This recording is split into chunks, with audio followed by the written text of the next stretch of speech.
Morning everyone, Eric here, back with another standard video, coming at you with a pretty interesting one today. This is Naya ramp, but it's not using the key ramp piece that is ubiquitous in standard right now, Badger Mole Cub. Instead, we are doing something of a meta response, I would say. We are expecting to run into a lot of these go wide creature decks, so instead of making ourselves not only vulnerable to people expecting that kind of strategy, people that are packing their own fire magics or packing their own Day of Judgments, etc., board wipes, right? We instead are packing our own main deck board wipes, not relying on any mana dorks, and we have big payoffs in our control matchups that are incredibly resilient and hard to answer. Okay, so let's look at the core. First off, we're ramping, right? We're on 4 Sammy's Curiosity and 4 Shared Roots. Shared Roots, for those that don't know, it is Rampant Growth back in Standard as a lesson. The fact that it's a lesson is not relevant in this list. Pretty straightforward, 2 mana, jump us up to 4 on turn 3. Sammy's Curiosity does the exact same thing. Play it on turn 1, crack the laner on turn 2, get up to 3 mana on turn 3, or sorry, 4 mana on turn 3. 2 life, relevant, making it a lander relevant. Yes, functionally this is 3 mana overall, but the pace is the same if you cast this on turn 1, right? We are paying off one more huge ramp piece, obviously Ice Till Explorer. Here with its classic combo of Ice Till, Esper Origins, and 4 Lumbering World Wagons. These are the main ramp pieces. What are the payoffs? Well, we're in Chandra Spark Hunter. Chandra Spark Hunter, not a particularly popular planeswalker in Standard right now, but she's pretty powerful. If you get her down quickly, and your opponent doesn't have much of a board, which hopefully they won't with our main deck Fire Magics and Day of Judgments, she can ultimate quite quickly and becomes this sort of self-reliant engine for not only like discarding your own Esper Origins and lands for your Ice Hill Explorers and your Storm Souls, but eventually becoming like a bolt per turn, plus making these vehicles which are quite resilient. And she pairs very nicely with Lumbering World Wagon. And also we're playing 3 Valor's Flagships. Why are we playing 3 Valor's Flagships? Well, I think she's an interesting option as a late game, or I think the flagship is an interesting option as a late game finisher with Chandra against decks where that life swing really matters. We can pretty reasonably cast this card. Triple white is a little tough, but it's not outside of the realm of possibility. But the real reason we're playing it is actually for its cycling ability, which I think is the essence of this card. If you've never used this card before, it's got cycling for 2 and a white and X. And when you cycle this card, create X1/1 colorless pilot, whatever. Create X1/1s, right? Why is this any kind of playable or any kind of reasonable or good? Well, you can imagine a scenario where you have like 11 mana after all this ramp and having Ice Tills on the field and so on and so forth. You have access to essentially not infinite, but quite a lot of mana, right? Valor's Flagship is a payoff that produces an unreasonable amount of tokens at instant speed, uncounterable. That's the big thing, right? Like, a lot of traditional ramp payoffs just lose to counter magic, but this one, outside of Tishana's Tidebinder or Spider Sense, will get through at instant speed at their end step, and then you can untap, and with another new card from Avatar, presumably at this point you have 1 or 2 abandoned air temples on the field, and enough mana to activate them both, right? And I've tested this. It happens. You can just ramp, and eventually close out the game with 1 big alpha strike, where you Valor's Flagship end step for big, double Abandoned Air Temple, and you just have this unbeatable army of 3/3s that just kill your opponent. And that's kind of the idea. A couple extra cards that we're playing here. Scouring Storm Soul just works well with the vehicles that we're playing. Cruise everything. Becomes huge itself. Another big resilient late game threat. And Pull Through the Weft. Now, I don't think I've ever seen any discussion on this card. It's an uncommon from Edge of Eternities. It says, for 5 mana, return up to 2 target non-land permanent cards from your graveyard to your hand, then return up to 2 target land cards from your graveyard to the battlefield tapped. What is Ice-Till Explorer really good at doing? Putting lands in your graveyard and putting just milling, basically, right? But also, Valor's Flagship, with its cycling effect, means that if one cycle on Valor's Flagship is not enough, we can pull through the Weft, get 1 or 2 flagships back, get our wagons back, get our Chandras back, ramp, and do another big, even bigger Valor's Flagship cycle. So that's the idea. We're a ramp deck. We're trying to get a ton of mana on the field, ton of lands on the field, and do these big uninteractable plays where we just close out the game. And if we run into go wide Badgermole Cub decks in game 1, we are prepared for that because of our main deck board wipes, basically. And if we're matched up against, say, blue-white control, I think we actually have a really good matchup there too. We ramp, we play Lumbering World Wagons, which are pretty tough for them to deal with, and eventually, if the games go long enough, we just have these uncounterable Valor's Flagship cycles that hopefully will close out games. As for our sideboard plan, a little bit of Graveyard Hate, a little bit of interaction, couple more Day of Judgments, kind of standard stuff here. One thing of note, I think Cease Desist is an interesting option here as we're against the Artifacts deck, we can just wipe the board and restabilize that way. It's flexible Graveyard Hate. Overall, kind of a known quantity, pretty good card here. I think we can afford the 6 mana to answer those go wide Artifacts lists. So those do pop up from time to time. Yeah, I think this is okay. I think we have a pretty solid list here. Curious to see how it plays out. Probably end up playing 5 matches unless they go crazy long. Let's jump into some games. Big ramping. We're big ramping today. Oh, I didn't talk about the land base at all. 4 Fabled Passages, 2 Abandoned Air Temples, 4 Stomping Ground, 4 Hushwood Verge, and a ton of basics. We need a lot of basics for our Fabled Passages and for all of our ramp pieces. One other sort of interesting angle to this deck actually is, this is a pretty good hand. We're able to use Chandra to filter away our board wipes in matchups where they're not relevant. And also, we're able to cast a turn 3 Day of Judgment, which I don't know if you've played. If you're watching this, I would assume you've played some Standard recently. Sometimes you need a Day of Judgment on turn 3. Sometimes it's not enough to do it on turn 4. Yeah, we'll just keep the land here. Sometimes it's just not enough to do it on turn 4. So having access to that play, I think, is a kind of a big boon for our deck here. Jam the Wagon. Off to a good start. We don't have a whole lot of ways to crew our wagon. We have Chandra. We have the tokens from...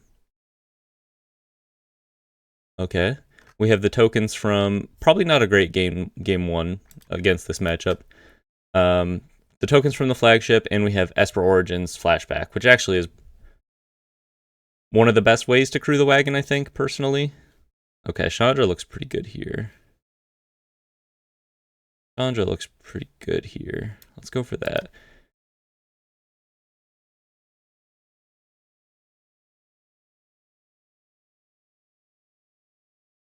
Just roll her up.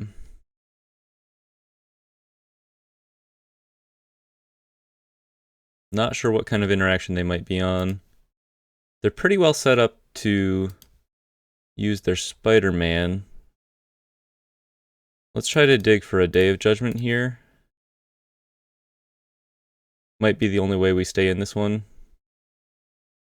Maybe should have discarded an Ice Till there, in case they went for the Bringer of the Last Gift. Bitter Triumph the Chandra. Okay. Well, now it really just becomes the question of, do they have it? You know? And they do.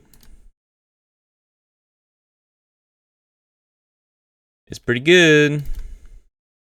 So, I'm pretty much dead. Am I officially dead? No, I'm not officially dead. I go to 1. So I could draw a board wipe here. Give him a Fabled Passage, I guess. Didn't think about that. Could have avoided that.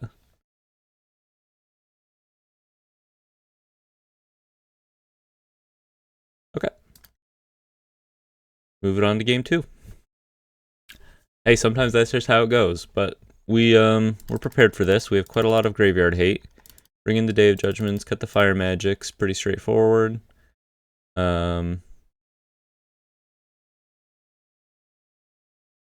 Let's cut 1 pull through the weft. They might bring in some graveyard hate of their own. We can probably cut a couple Sammy's Curiosity. Wagons seem pretty good. Chandra seems pretty good. Maybe go down a flagship. Try it like this. A little more interactive. Use our graveyard hate to just keep buying us time.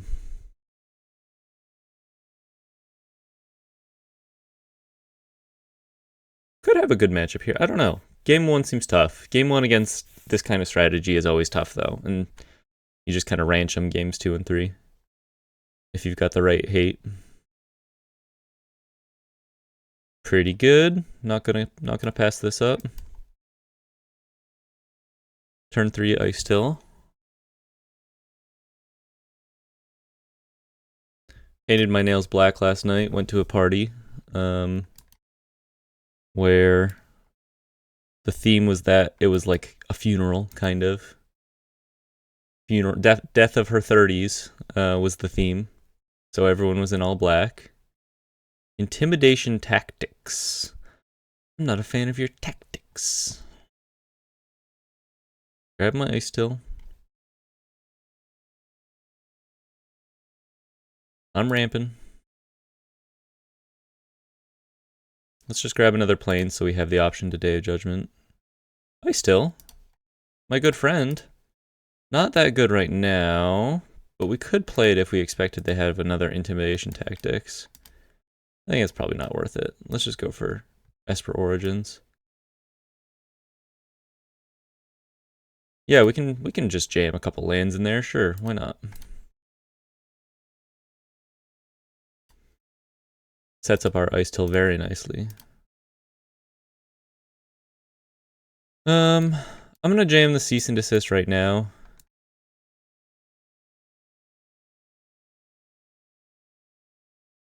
Keep them off of just a little bit in their graveyard. This is not like the best answer to the graveyard decks in the format right now, but it's fine. I mostly have it for the Go White artifact list, and it's fine to bring it in here too, I think.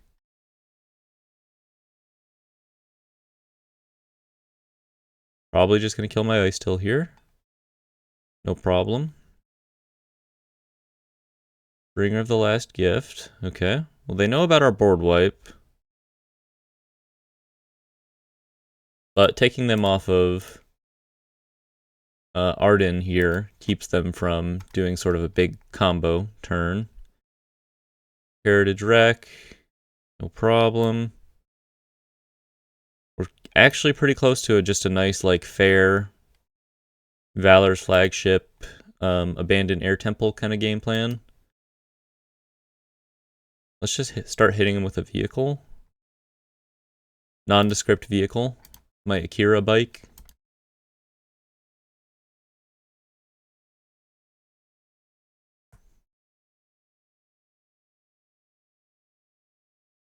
Cycling Intimidation Tactics. Interesting. Would have been decent there, actually. The bookworm.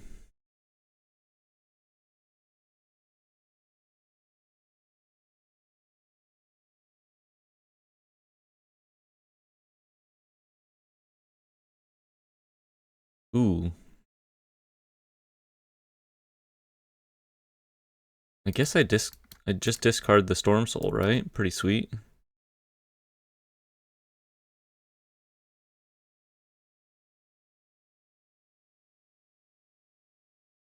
Hold up the Day of Judgment.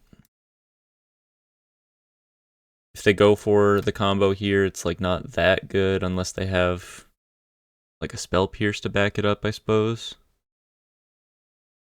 Even that wouldn't be enough. They'd need like a negate to back it up. I'm not sure that they have that mana. Swinging at Chandra.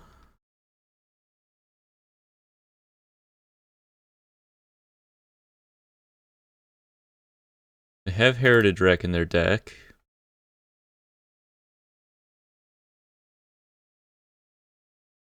The Mind Bitten. I would assume you're going for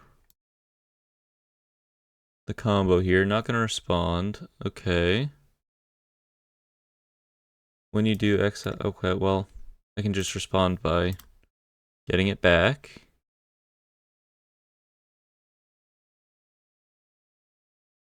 Kind of a weird play on their part, I think.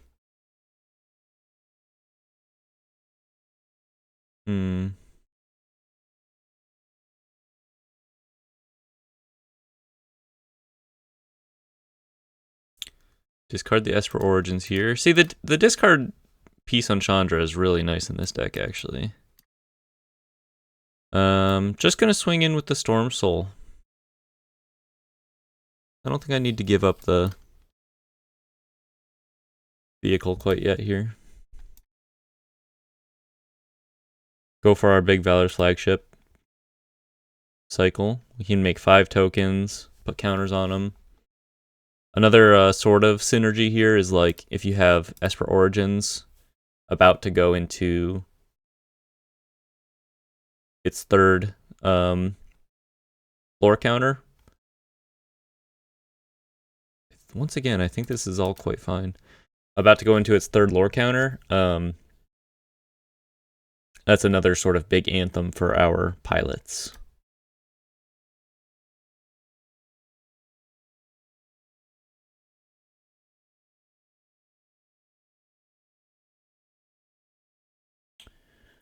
Okay, well, I guess we're not gonna do anything, so we might as well just like crew up this vehicle and put a counter on it. Since we're just gonna wipe the board.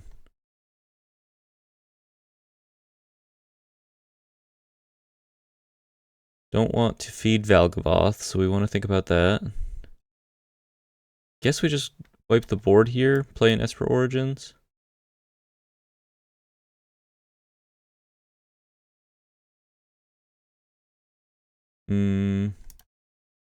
Is the 2 life on Sammy's Curiosity relevant? I don't think so. Let's go for discard Sammy's Curiosity. Hit a mountain. Kind of was hoping I'd hit a Soul Guide Lantern. Put these lands in the graveyard.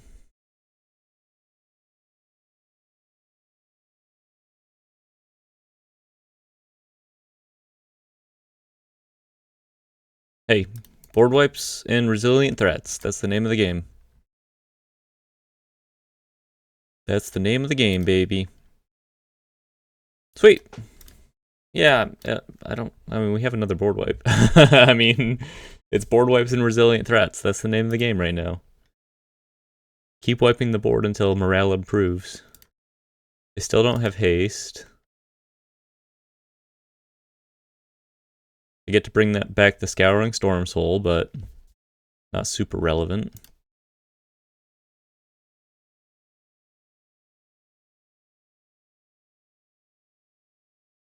Awakened the Honored Dead on my Storm Soul. Interesting. I think I would have killed Chandra if I were them. Oh, I see.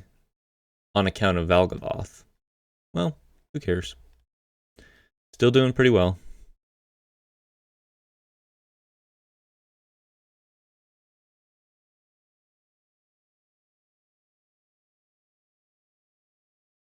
Oh, that should be lethal. Sweet. So let's wipe the board.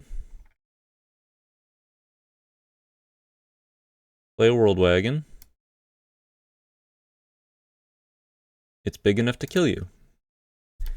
See, this is the deck. I know it doesn't look like a whole lot on paper, but like eventually we just have so many lands that like we just get into these positions where a huge World Wagon or a huge Valor's Flagship just closes out the game. Grind, grind, grind. Resilient threats.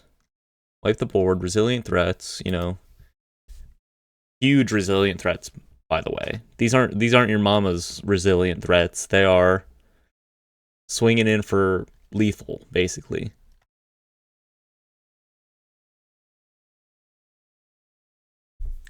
Remember when Thrun, Thrun the last troll was the guy, and he was, yeah, hexproof, uncounterable, regenerate him, you know, all that. But at the end of the day, he's just a 4/4. He gives your opponent like 5 turns to just kill you instead. This hand's really close. I like that it has the Day of Judgment. I like that it has Chandra World Wagon. The Valor's Flagship is a little awkward here. No graveyard hate. I think it's fine. I think the Day of Judgment is doing a lot of work here. Oh, nice.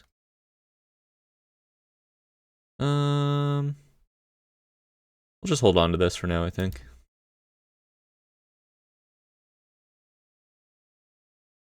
Hmm.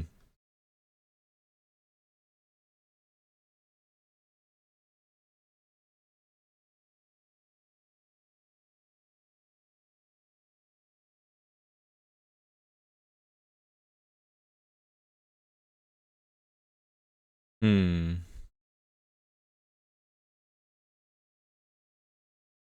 Taking my wagon.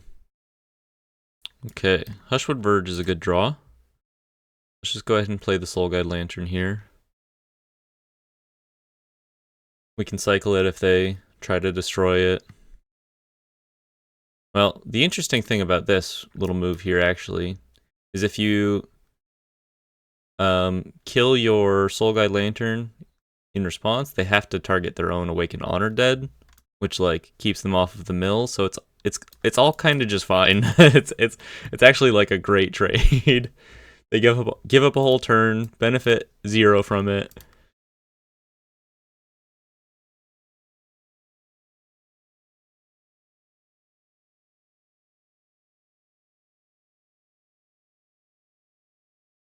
Get our Chandra going. I like starting with the vehicle here. Just gives you a consistent source of pressure.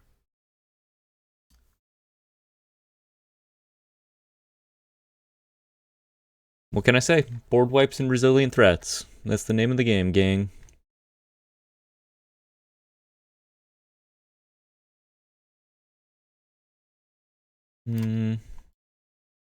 Guess we go Fabled Passage. Let's just play our Soul Guide Lantern here.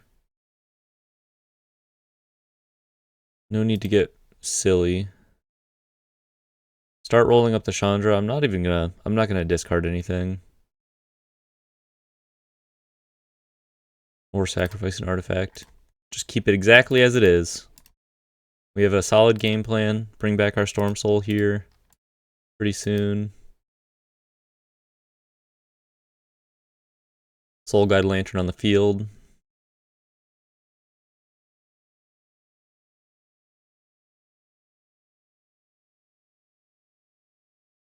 Maybe they play Spider-Man here and exile my Storm Soul, I suppose. They could force that right now. Nope. No Spidey. I guess we can wait on the fetch. Pull through the left. Not looking great right now, but soon enough. Play a land and pass.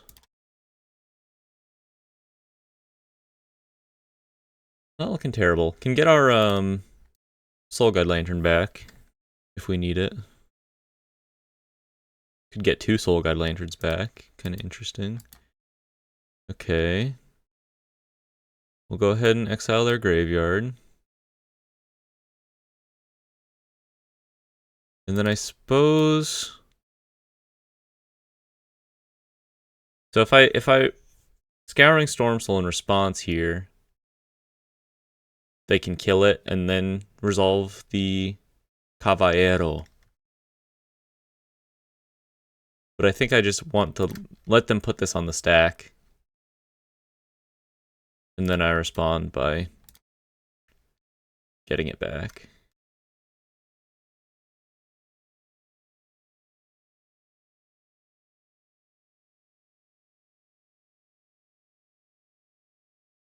And now they're pretty frickin' toast, brother.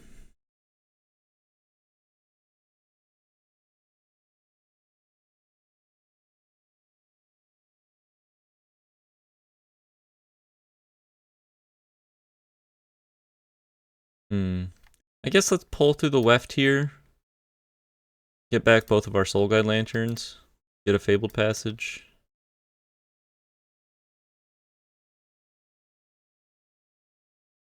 Have to exile one of our cards here. No problem. Pretty resilient board state, I think.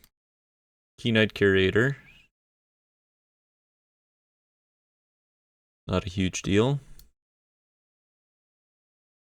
Esper Origins. We could go like... I guess we just swing. We just swing and then go for the flagship play. Yeah, nothing wrong with that, huh?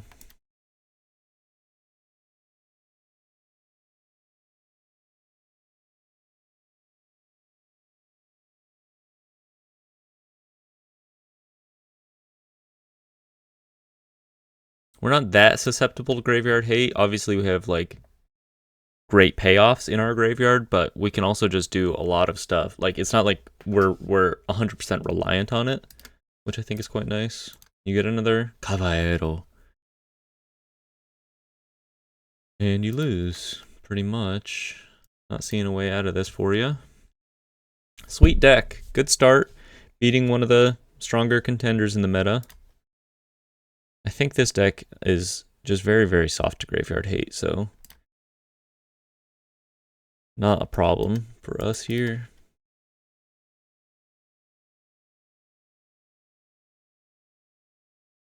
Cycle the flagship, draw a card. Makes 5 1/1s, draws a card. Instant speed, uncounterable. Kinda sweet. Kinda sweet, gang. A little slept on, perhaps.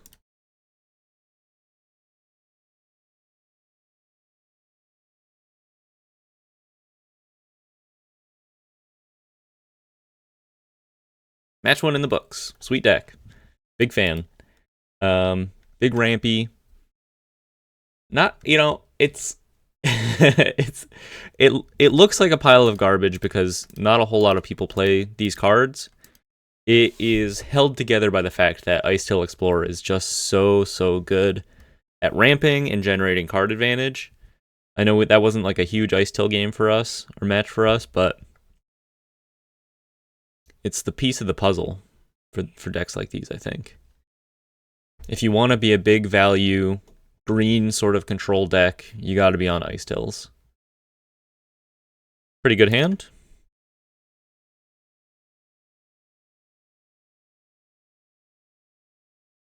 Jumping into match number 2 here.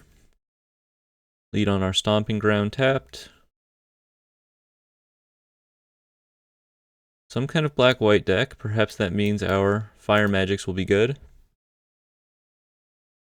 Send an Esper Origins in. I like both of these, I think. Yeah, I think I like both of these. No problems with that.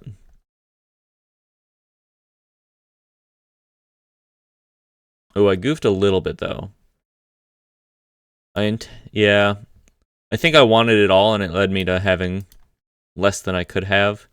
I wanted the Sammy's Curiosity and the Chandra, but if I put Sammy's on top and did the thing, I would have shuffled away Chandra.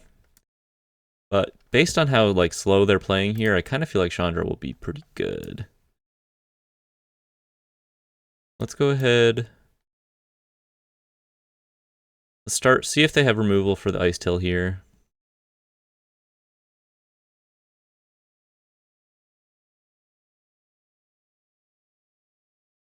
Crack your fetch first, and then make your extra land drop.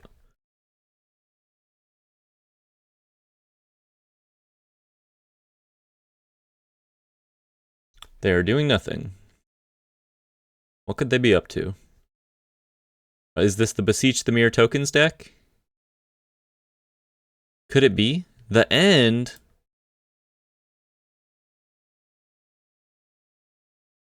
Okay. Rude, but okay. This card's nasty. It's not particularly fun to play against. But that's life, I suppose.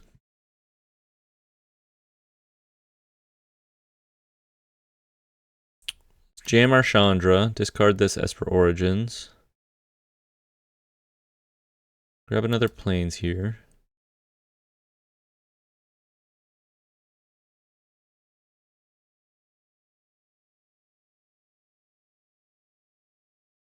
Yeah, maybe I'm just supposed to cast the Esper Origins here. That's alright. I don't see a reason not to cast the Sammy's Curiosity. Sacrifice the token next turn.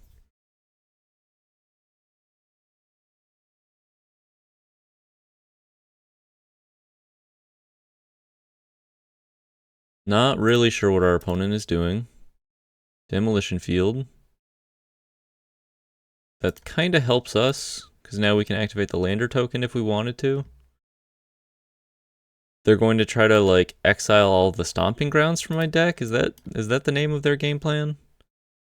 Strategic Betrayal. Okay. Seems fine. I guess we probably just want to cycle the Lander token with all the basics in our hand.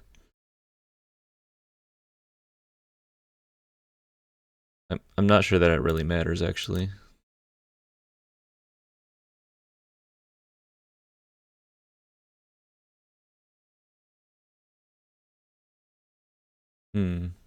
Guess we play another Sammy's Curiosity.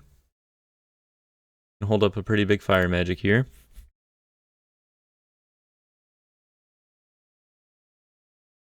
We don't have, like, great sources of... They cast a Nowhere to Run. We don't have great sources of triggering Chandra, but I think you pretty much always ultimate her in this kind of matchup. Okay, Beseech the Mirror. Going for the big flagships. Pretty sweet. Pretty sweet. I think we've done this before. I think we've seen this one before. The End on Chandra. Okay. Not a huge deal. Sack the Lander token. We are very late game, have access to a lot of mana, and our Valor's flagships look pretty incredible in this matchup here. And they only have so many The Ends. Surely they're not running more than 2.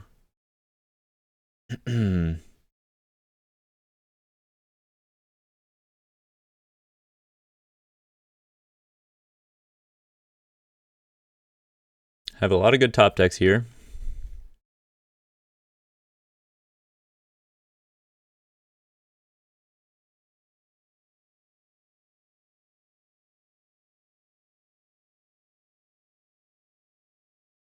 That is not one of them.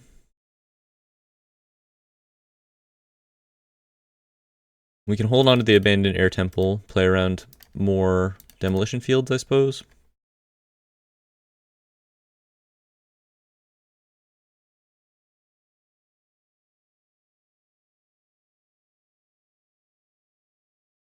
Maybe make an argument for just holding up that forest. Or keeping the forest in hand. I almost wonder if we should be on a Fountain Port. 1 or 2. I think our colored mana is kind of important, but maybe we could find room.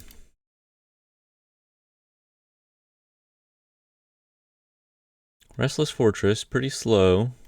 Gives us a lot of time here. Pull through the weft. Not quite. Looking a little poor.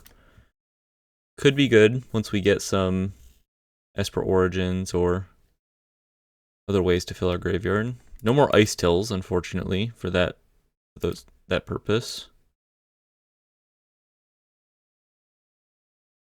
Match number 2, off to kind of a slow start here. There's a wagon. That's not bad. Pull the last basic out of our deck. Statistically, deck thinning is not... Oh, all of the basics are out of our deck. Okay. Our deck has been thinned. I know it's not like... One fetch does not equal deck thinning necessarily. I mean, statistically, it has a very small impact, but this amount of fetching basics from our deck surely has an impact, right? Could use a flagship. Flagship one time. Fabled Passage. Not a good draw. Actively bad draw, in fact.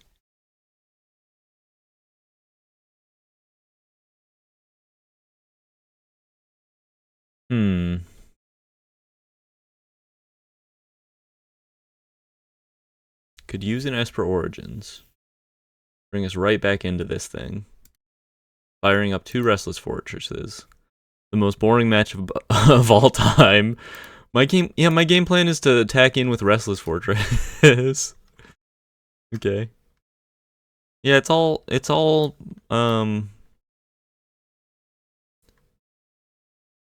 board wipes and swinging with Restless Fortress. Guess we can play the Abandoned Air Temple here. No reason not to.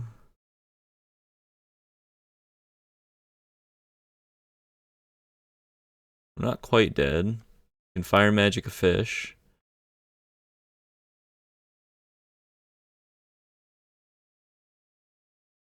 Pretty much just have to hit him twice. I guess 3 times with the extra life gain they're getting here. Shuffle our deck. Very important, very important.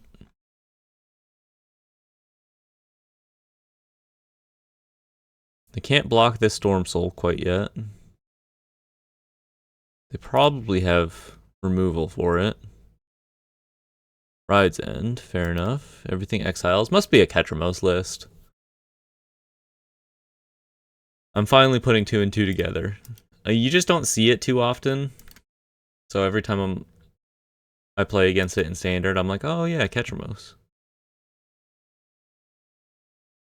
I guess might as well take it here. Maybe I should have killed the fish. Force them to double attack. Yeah, it doesn't matter. We'll scoop it up. We lost to the end, I think. But we can sideboard. Bring in some Get Losts. Could be okay.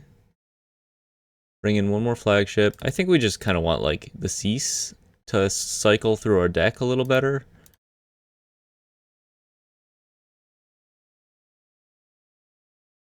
I'm just gonna bring like... I'm gonna bring in one Get Lost. I'm gonna bring in some garbage filler that just cycles.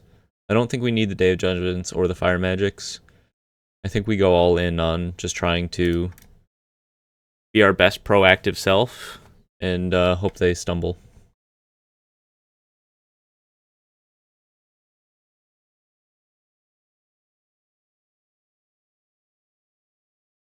Pretty good. Should be decent. Turn 2 Esper Origins. Set up our land drops here.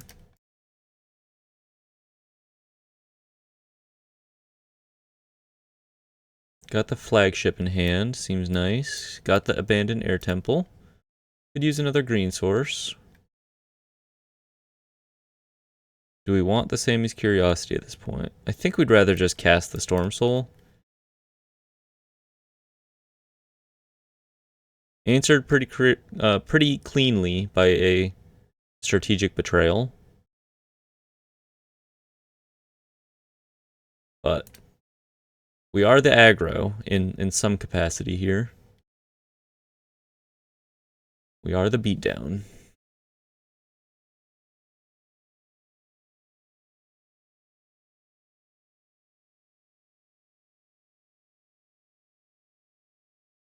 Strategic betrayal would not be kind. They don't have it. I think in that case, I'm supposed to play Esper Origins. Chandra looks very nice right now, but I think Esper Origins, taking advantage of it while I can, makes a little more sense to me. Worse through a board wipe, but just gotta jam. We can put one land in the graveyard for a future ice till, and I think I like drawing another land here.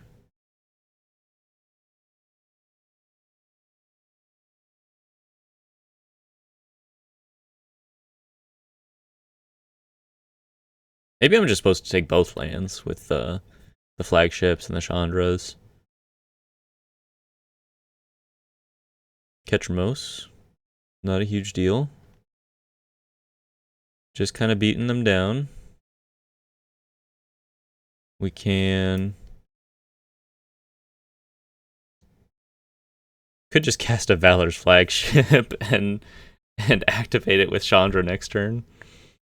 I kind of like that, actually. It's pretty resilient through board wipes. Like, if they have...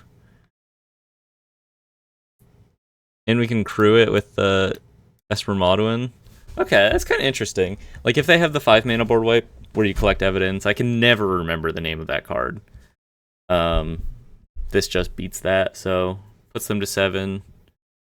1 touch with the Valor's Flagship.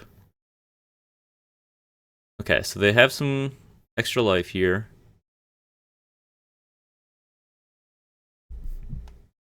Still, feeling pretty good. They can't collect evidence.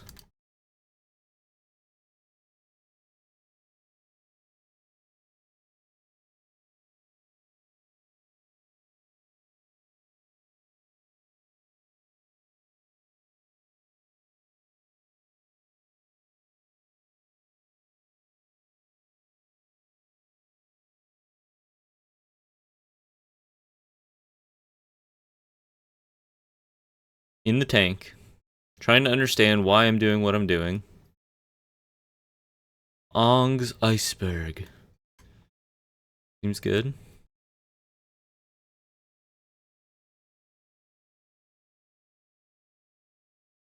Okay, so they must have removal for my flagship here.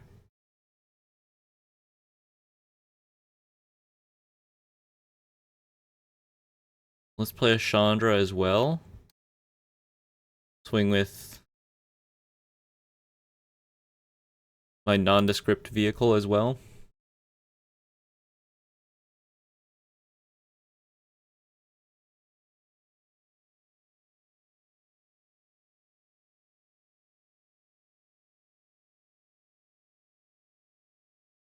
Get lost. They're doing it. Right attack here. These maps are kind of sick with Chandra, so I'm just gonna leave them around, I think.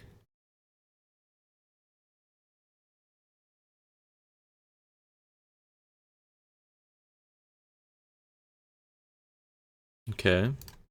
Pretty annoying. Really annoying card. It doesn't feel, it leaves a bad taste in my mouth, you know? I'm sure it's fun to cast, but it's like, come on, man. I'm just trying to play fair Magic, and you just get to take all the best stuff out of my deck.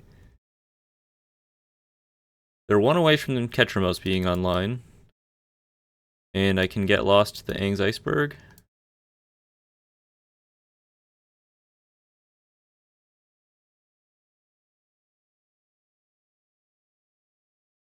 One less thing in exile.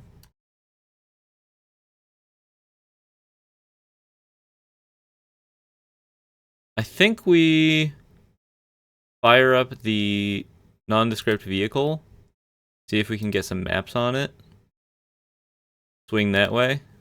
This keeps them from killing my Storm Soul, I suppose.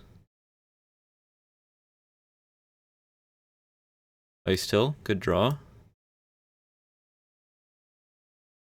Well, then in this case, I guess we might as well just activate the Abandoned Air Temple.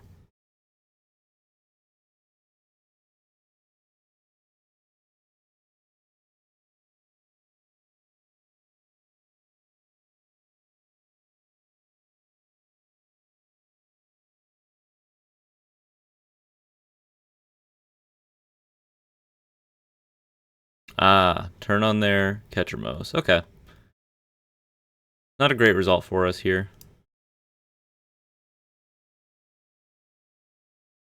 Wouldn't have been much better with the Storm Soul attack, so not the end of the world. Ketchermos might be a little tough.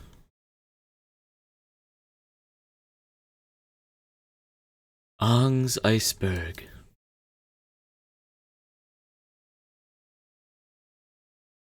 They have a grip full of cards. They're only limited by their mana here.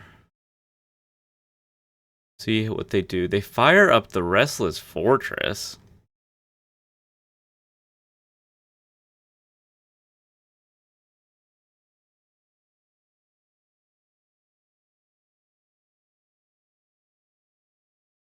Completely tap out. Okay. No respect for Ice Till Explorer.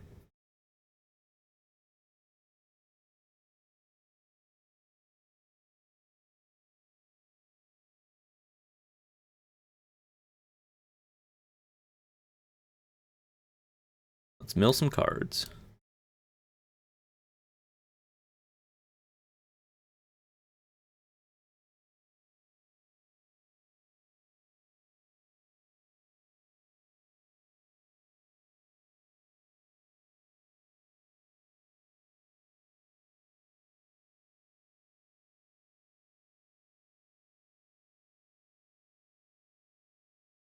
Hmm.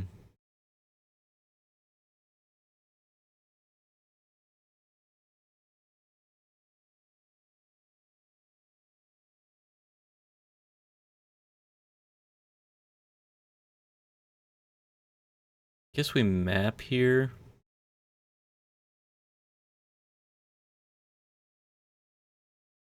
Okay. Play a wagon, I suppose. Pretty soft to the big board wipe right now.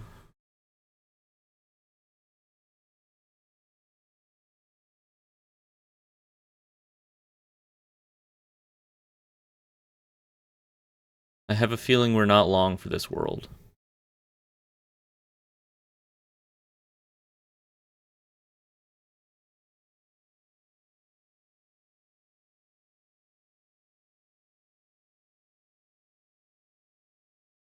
They have a lot of exile removal, which is pretty scary for our Storm Soul situation.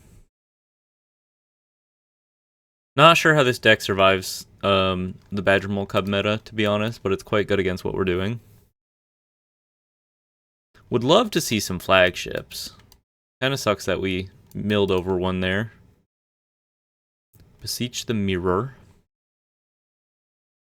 Maybe they're just on Day of Judgment, actually, which is like not that good against us. Maybe they're not even playing the collect evidence one. Kills my Storm Soul. Second Air Temple lets us double buff Ice Till and crew the wagon if we want. Would love to untap with this Ice Till. I think that's kind of important right now.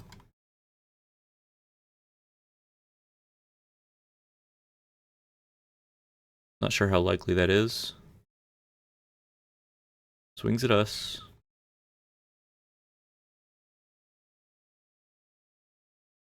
Passes. Well, I guess we play a second Ice Till here. Go for maximum mill.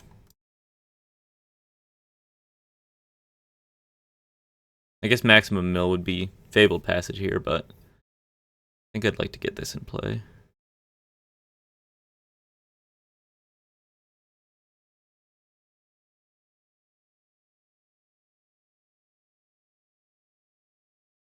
Esper Origins, pretty good. Fetch while we can. Not sure how many basics we have left.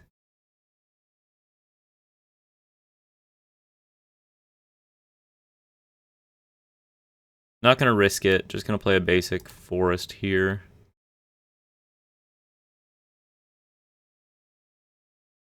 Okay. We crew up the wagon. We try to hit you.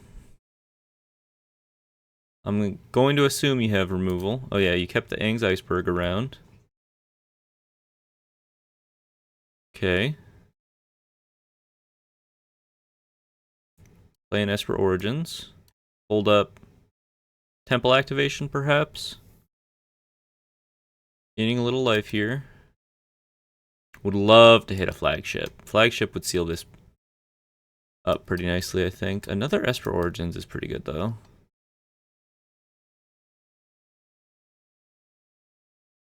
Soul Guide Lantern. You know what? I think the Soul Guide Lantern is not a bad idea. Just exile their graveyard, keep them off of... well, maybe we just hold it to cycle, actually. Cease Assist. That's not that bad. But it would mean keeping our mountain on top. I think I just want to keep going for a flagship here. Dig as much as I can. Could use some man lands, maybe, in this list here. Lair of the Hydra. Could be a good Lair of the Hydra deck. Not in standard, but wouldn't be a bad option.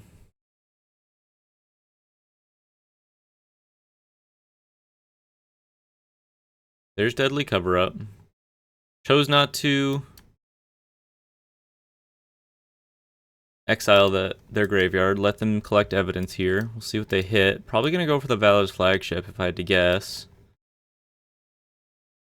Maybe they realize that's the way they win. Nope. Decides to go for Ice Till. Seems wrong, in my opinion.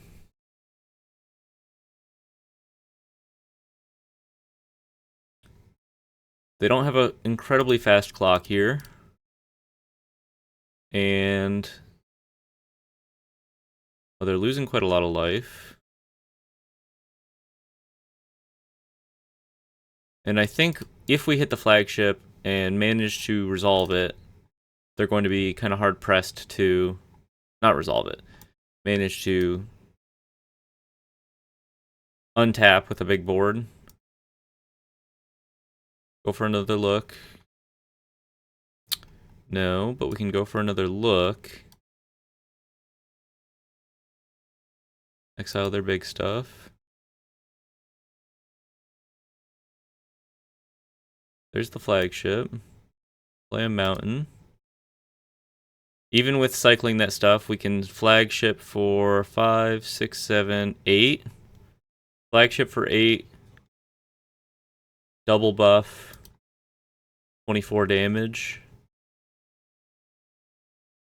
See if they play around it in any capacity.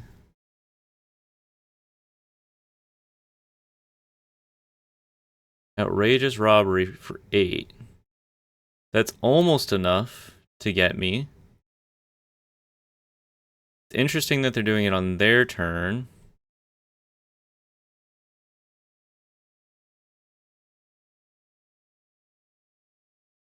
Okay, well they're dead to the Wombo. It's interesting that they chose to do that on their turn.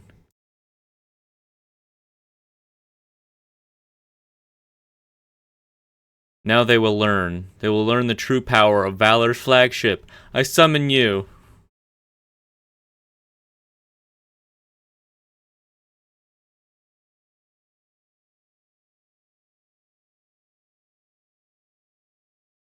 Yeah, not really sure why they decided to do that. They did not have a good read of what was going on here. They get to gain 4 life, but it is not enough. Oops. Oops. Gotcha. Gotcha with the flagship. It's pretty good, right? It's pretty good.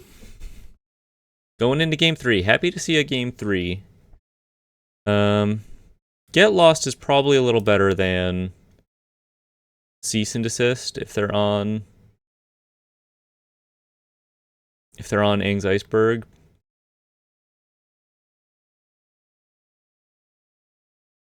Not great. There's not a whole lot that we can do other than try to have a strong proactive game plan.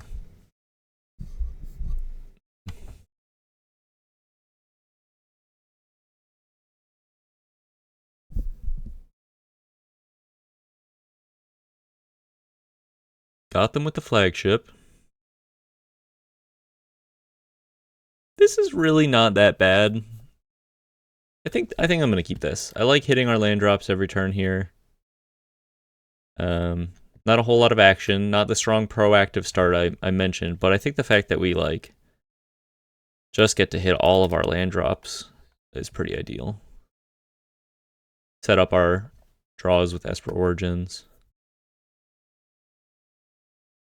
Maze Mind Tome. There's a temple.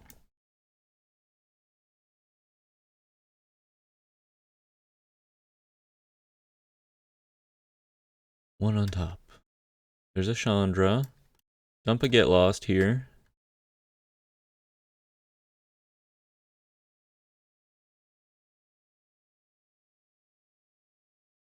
Duress. Well, my hand's garbage, so take whatever you want, brother.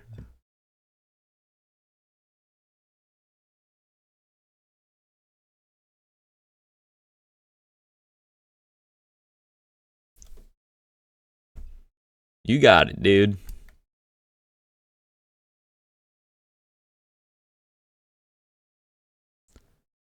Maze Mind Tome. Been pretty good here.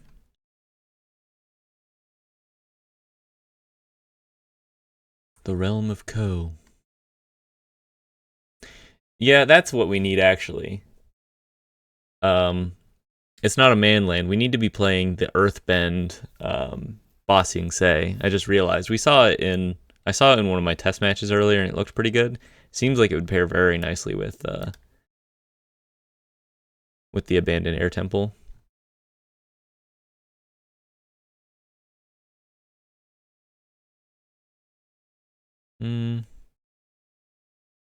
Guess I'll get a motorbike on the field.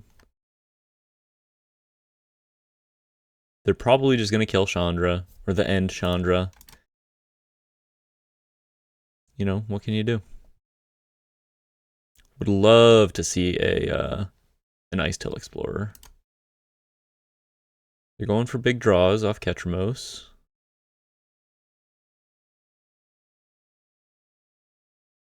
Let's go ahead and cycle this Fabled Passage, I suppose. Shared Roots, okay. Well, we're officially ramping.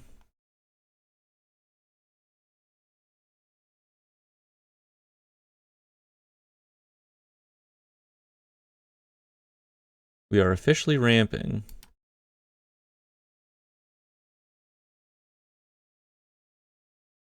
Looking for a big Valor's flagship now.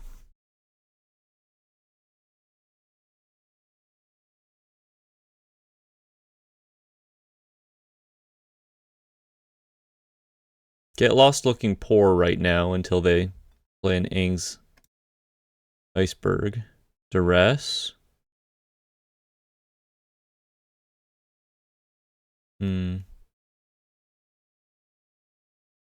Okay. Yeah. Nothing interesting to do here. Give them some maps.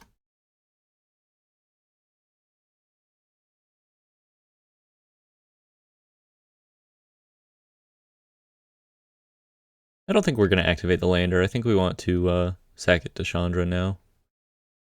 If we're allowed to.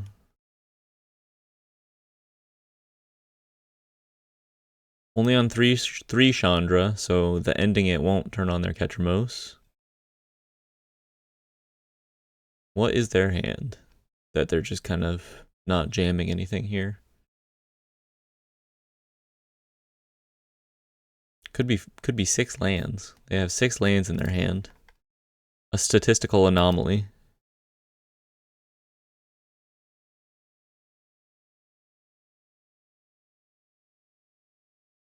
Okay.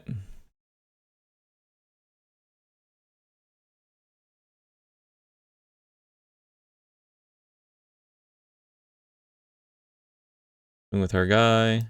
No reason not to activate the temple here. I'm not gonna like try to trick them or anything. I guess they could just kill my nondescript vehicle. Demolition field. Yeah, we'll go for a counter here. Boost our clock just that much further.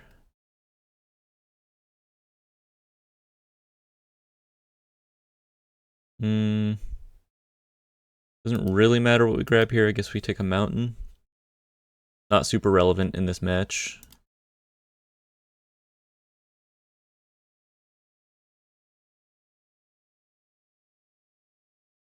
Kill my guy.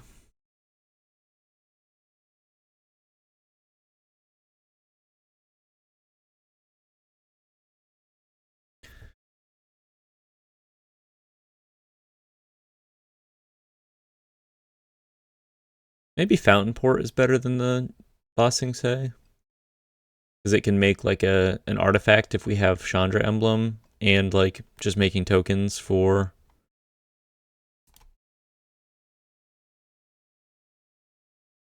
our air temples is kind of interesting.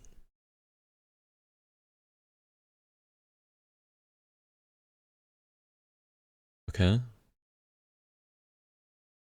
What are you even exiling here? My temples? I guess so. Just turning on Ketramos to hit Chandra? I guess so. Could be bad. That could seal the deal for us. I'll admit I don't have anything in my deck, or I don't have any preparation here for this Ketramos. No game plan. You see it so rarely.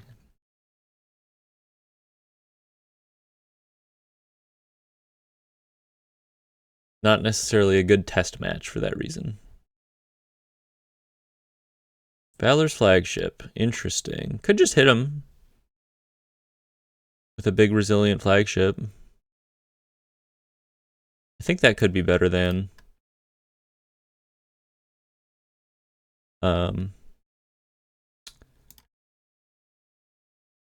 ooh. Okay, that's actually even better. I was gonna say, could be better than cycling if they have more board wipes, but this is kind of like way better. Not only is it bigger, it lets us keep our Valor's flagship in our hand and ramps our Valor's flagship cycle. All kind of sweet there.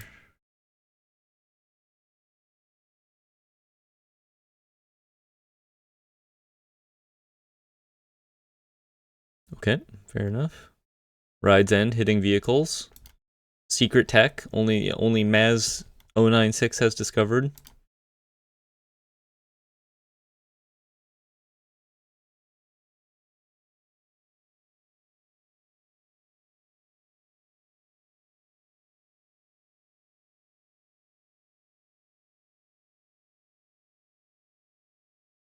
What she got going on?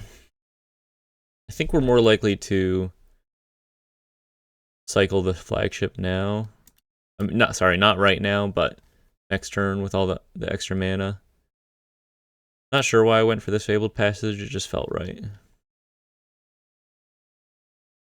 Okay. I think I'm gonna make an artifact and make a vehicle and hit them. And then I think this presents a pretty decent clock now. If they don't answer this, they do answer it. Yep.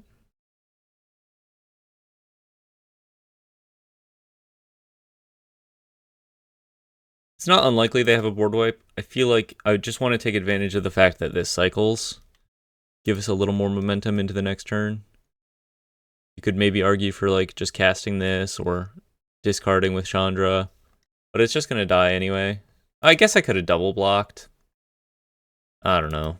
Yeah, maybe double blocking was right there, but then it opens up the tokens to a board wipe, so not really sure here. Not a whole lot I can actually realistically do with the abandoned air temples gone. Unless I set up some kind of like Esper Origins sequence, but I doubt an Esper Origins would live long enough to trigger its third thing. Okay. 1, 4, 8.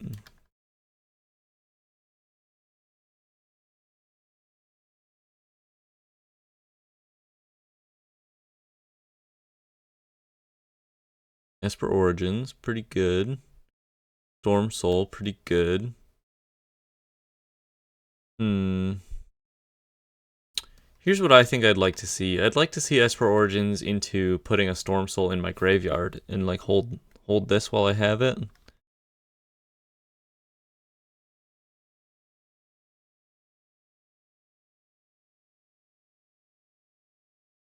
Don't feed this Storm Soul into a board wipe.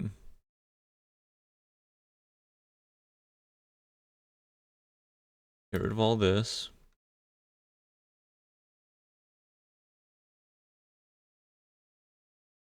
I still?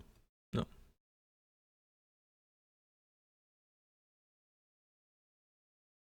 Maybe I'm just supposed to jam. Probably not. I don't know. Maybe I'm supposed to jam. They have access to so much more card advantage than I do.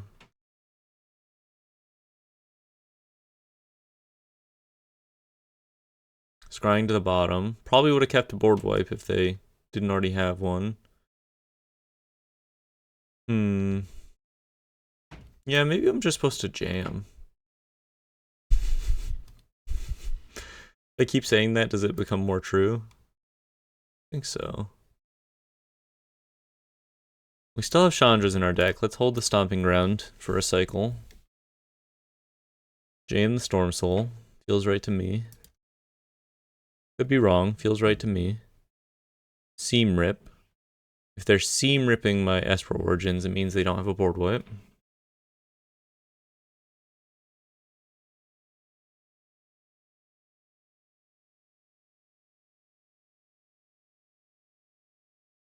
Their clock is running down. Perhaps they drew a board wipe here.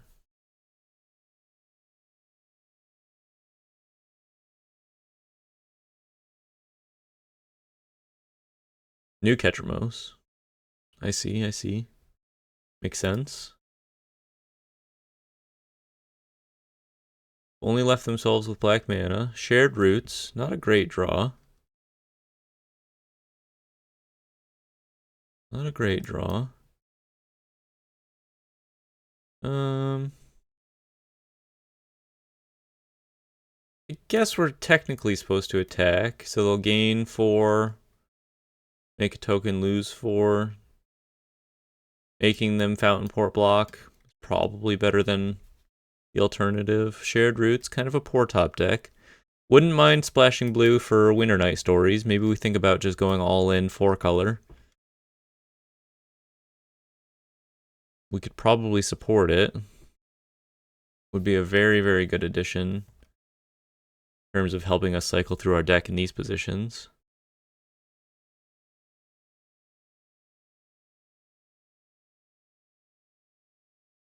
Ketramos kind of a pain.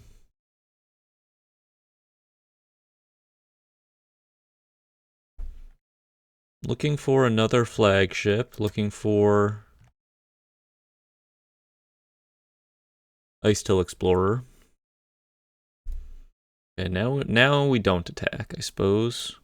Play a tapped land. Pass it to you.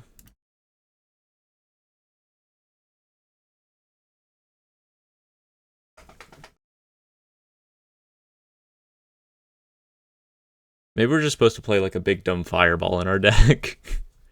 Just straight to the face.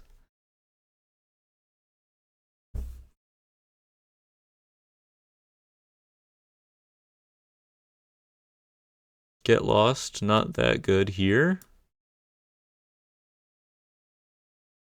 Not entirely sure why they would do that.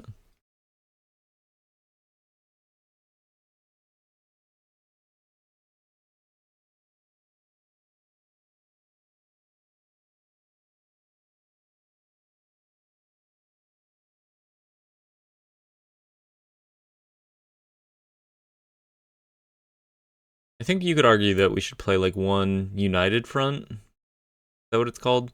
The new Mythic from the Avatar set, where you white X, put 1/1 counters on all your guys, and then make X allies, 1/1 allies, and put a 1/1 counter on all of your guys. Could be good just as like a backup. Abandoned Air Temple in this kind of scenario.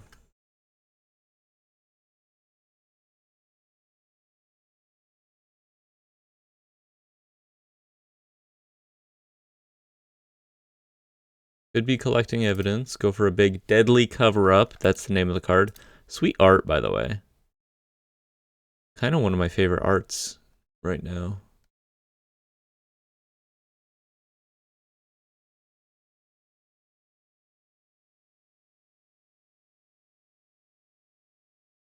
I also am a huge fan of Seam Rip. Yo, same guy. Same guy. Same guy. Same guy. Same guy? I don't know how you say your name. You're killing it, dude. You're killing it. Whoever you are. Guy, gal, non-binary pal. You're fucking killing it out there. Sweet art. Love the use of the purple. Big fan of purple.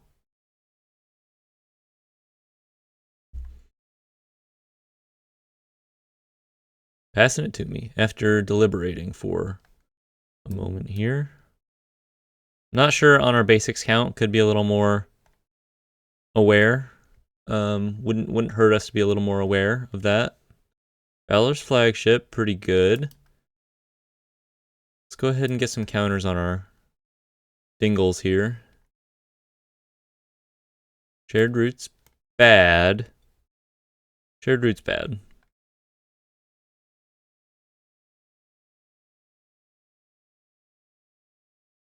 Spread the love. Sammy's curiosity, bad. Shock ourselves. Go swinging in. I wonder if they didn't realize this is... I mean, they must have, like, the end and just kill this. Oh, another get lost. Okay.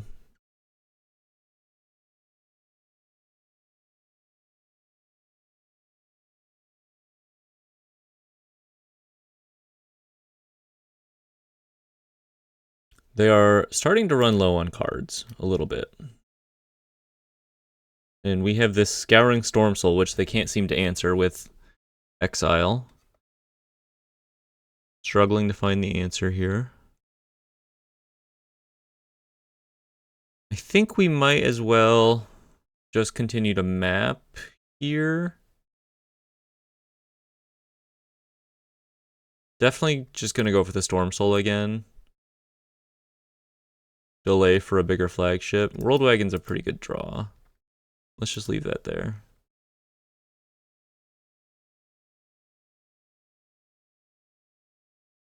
So we can go like Storm Soul, play the World Wagon, big cycle the Valor's flagship, and do a big alpha swing. Two guys that just like kill them upon touch. Beseech the mirror.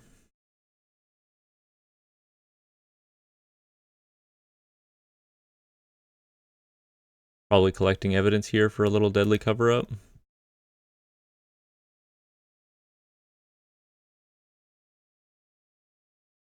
Deadly cover-up. I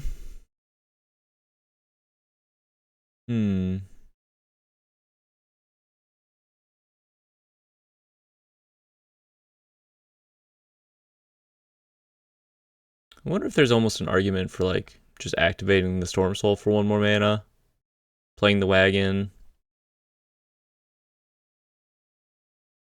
for one more land next turn. I don't know. I could Valor's flagship here for 8. Set up some decent attacks that eventually get ground down. Not really sure. Probably not right to use the Storm Soul here.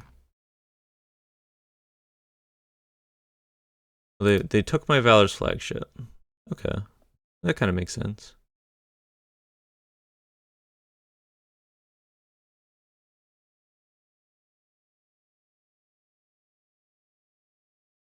Ice Till, not bad.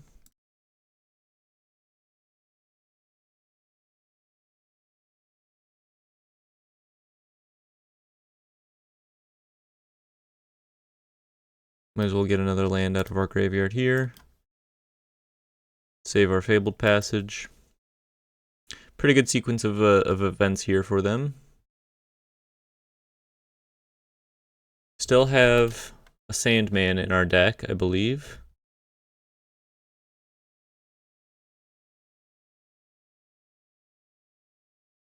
Esper Origins. So we go Ice Till. See if we have any basics left. Only 18 cards left. 2 basics. Mill. Mill. Grab our other basic.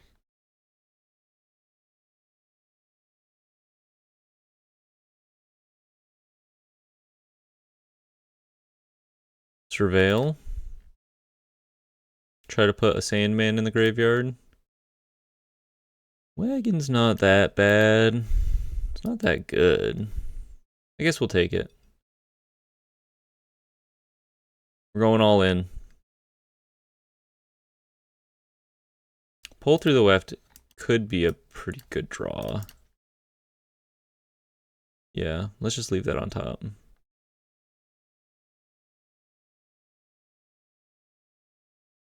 We can play the wagon, but we don't have to search.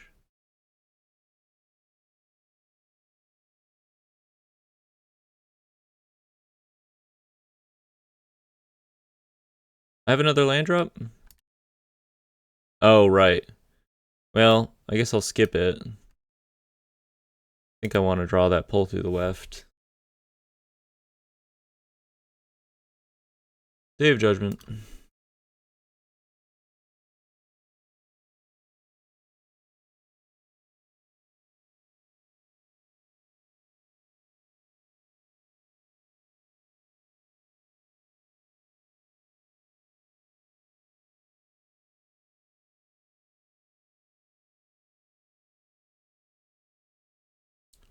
Gonna mill myself here pretty soon.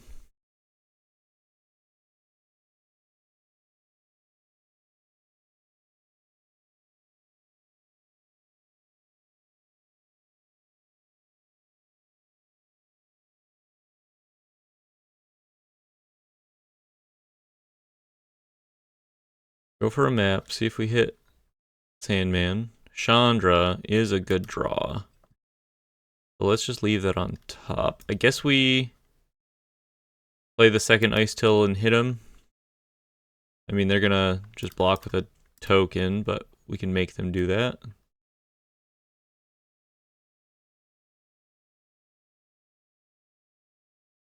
Ong's Iceberg. They are at quite a healthy life total. Be nice to just be able to mill them out. Maybe we need that as a backup game plan. Splash blue for Winter Night Stories and River Churn Monument. That is the name.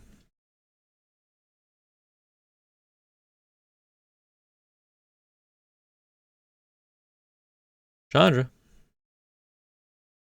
Play Chandra. Get rid of the shared roots. Soul Guide Lantern. Play the Soul Guide Lantern.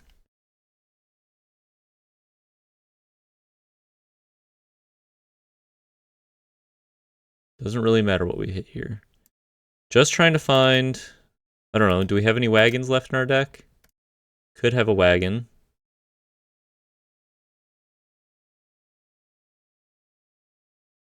They're making fish. Oh, they only have 2 minutes left on their clock. I didn't even think about that. There's a wagon.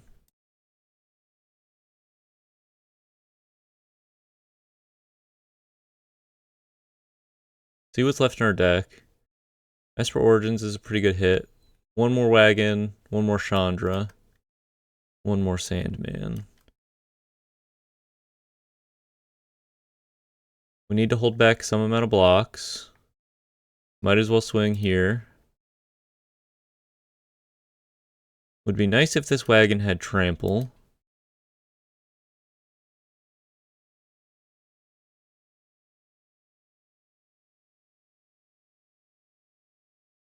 They take the damage.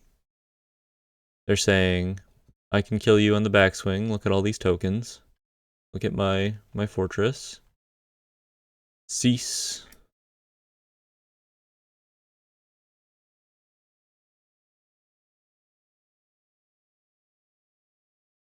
They have used the entire extent of their clock.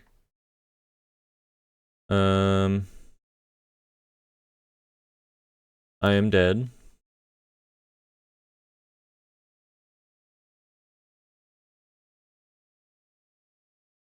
Okay, I'm dead. Good games.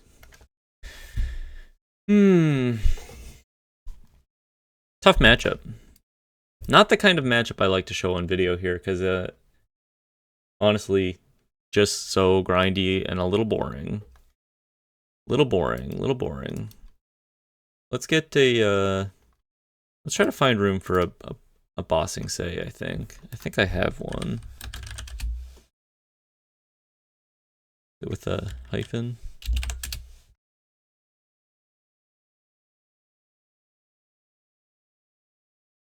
Oh, I don't have one.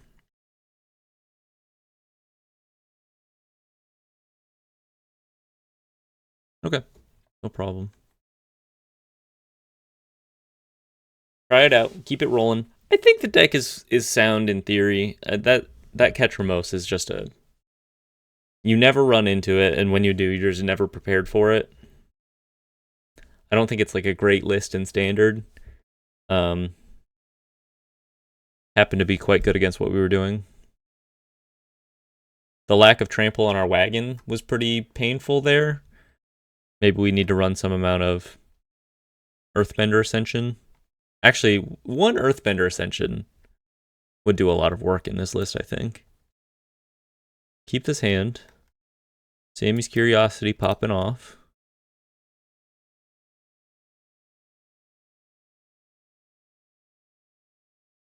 Uncounterable Rampant Growth. I kid. Our opponent's doing graveyard stuff. A little bit of a lessons plan here. I like that.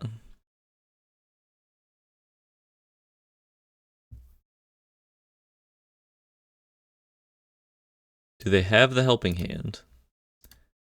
They somehow don't have the helping hand, even though they milled over 2. Let's take a basic forest. Probably don't need double white quite yet. Okay.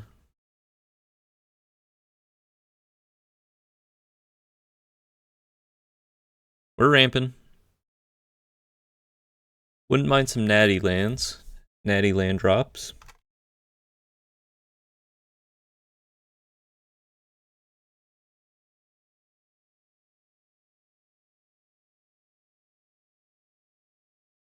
Guess I just go for an Esper Origins here. Well, I'm gonna pop the lander and then cast an Esper Origins. They could have some kind of No More Lies or something like that. Our main deck, Day of Judgment, looks really nice against what they're trying to do here. Grab another Plains. Get No More Lies. Perhaps. Would like to put a land on top of our deck and a land in our graveyard. Probably skip the Fire Magic against the Abhorrent Oculus deck for now.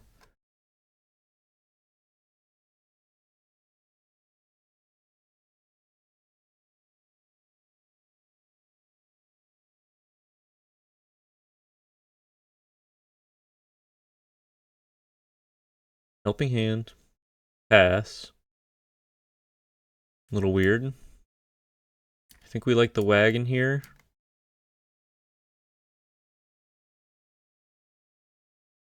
Negate this. Okay. Esper Origins. Set up some lands, please.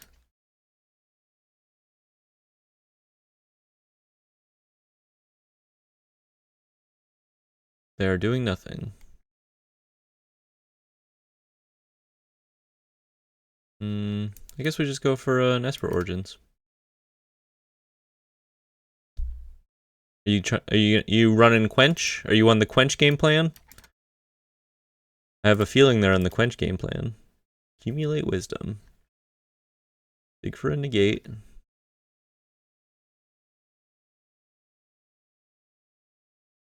Oh yeah. I guess we put the Forest in our graveyard too. With our Ice Tail Explorer here. Could just hit another land.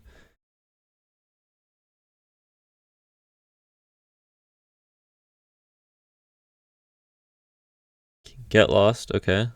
Double Spell, pretty nice. Ice Tail.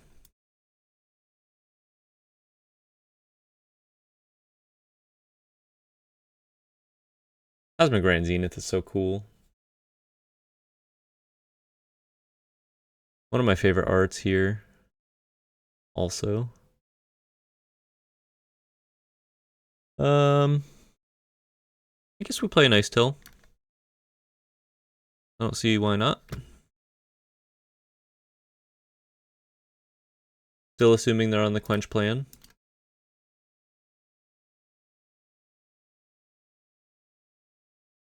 Disdainful Stroke. Okay.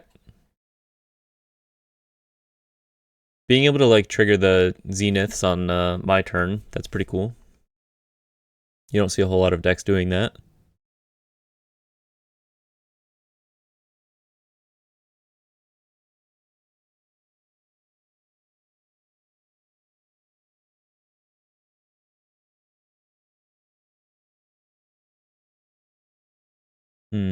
Fire Magic.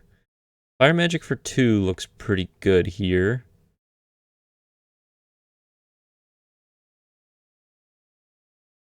How do we play this?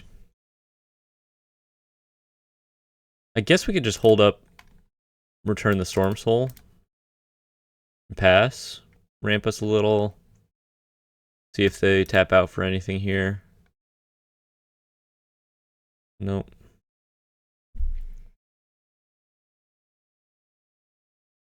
Yeah, I'll just let him hit me again. Go for the Storm Soul here.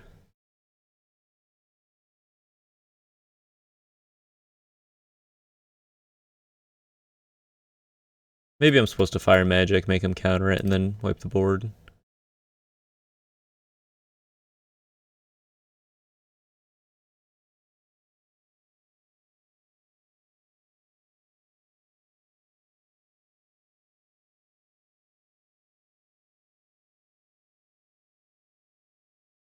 They decide they don't care. That's probably right.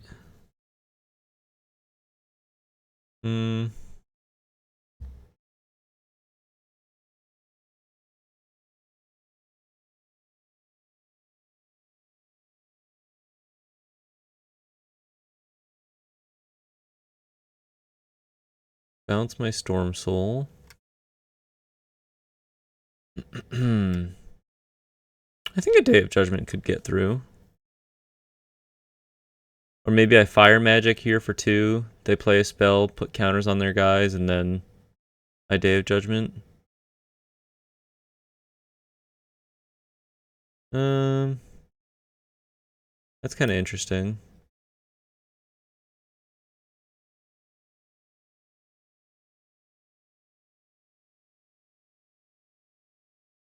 Quench.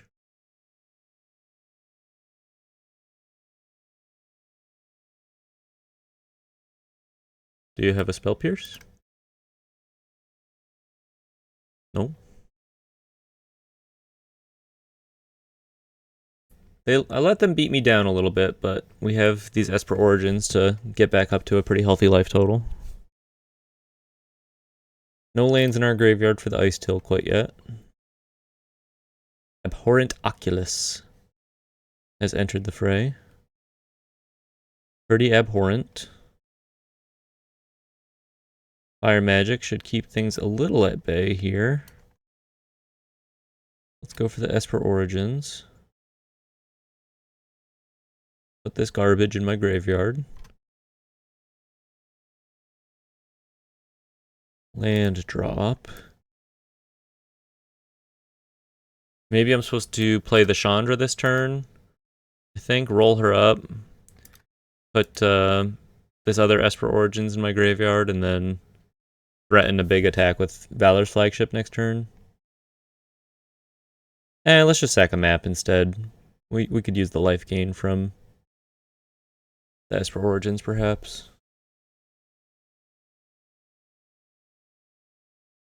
Maybe dig for another Day of Judgment.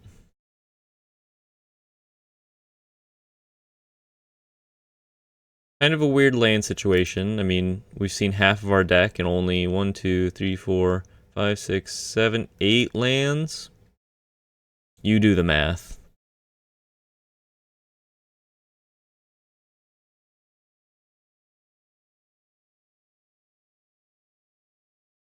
Accumulate Wisdom, pretty sweet.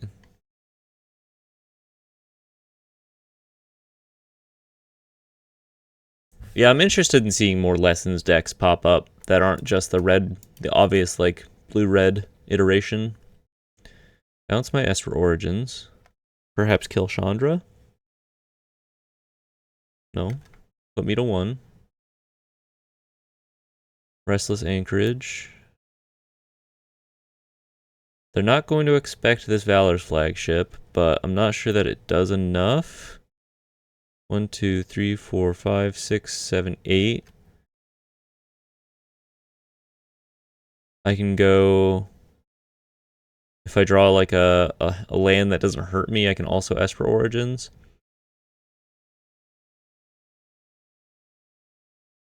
Or I can...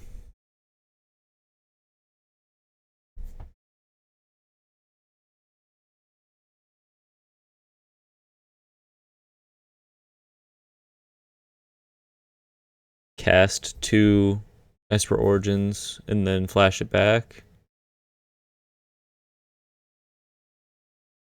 I'd really like to just hit a Day of Judgment. Clean this thing up nice. Let's discard an Esper Origins here. That feels right. Okay. Well, there's our untapped land. Puts us up to 10. Which is actually still not enough. Damn.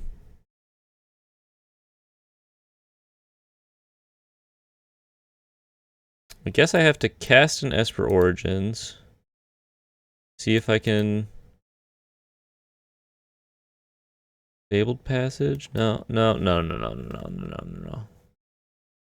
I'm pretty dead here. Pretty dead here. I could cycle this Valor's Flagship. 2, 3, 4, 5, 6, 7. Cycle the Valor's Flagship. Try to draw a board wipe.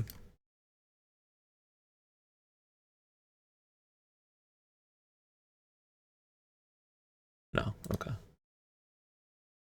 Alright. Tried to fight through it game 1. Bring in our, all of our board wipes. Bring in our get losts. Bring in all of our graveyard hate. Yeah, fuck it. Leave the fire magics in.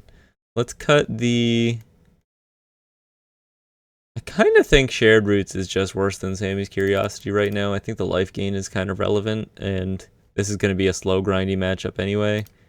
Probably cut a wagon or 2. Storm Soul seems fine.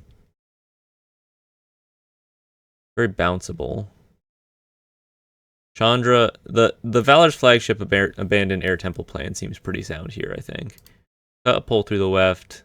Cut a Storm Soul. Just go full interaction.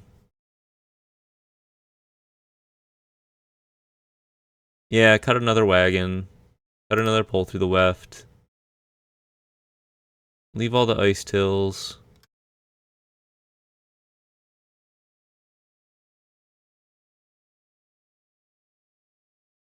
Try it like this. Try it like this. It's so crazy, it just might work. This is a fine hand. Could use our third color.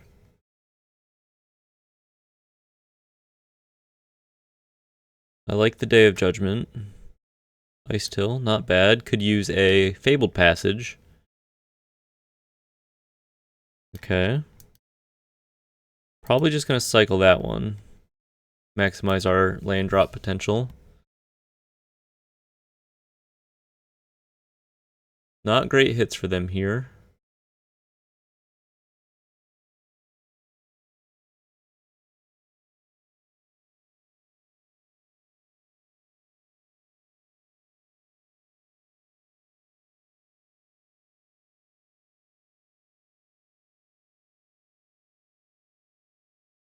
Hey, from downtown. They probably have a Quench. I guess we'll lead on a Chandra. I feel like resolving an Ice Tail is more important.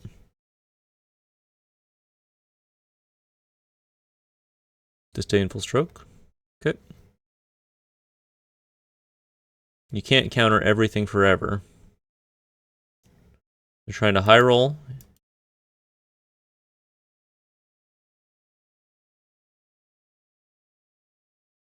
They have a guy. We can go Ice Till, fetch, fetch, get lost the Oculus. Seems pretty good.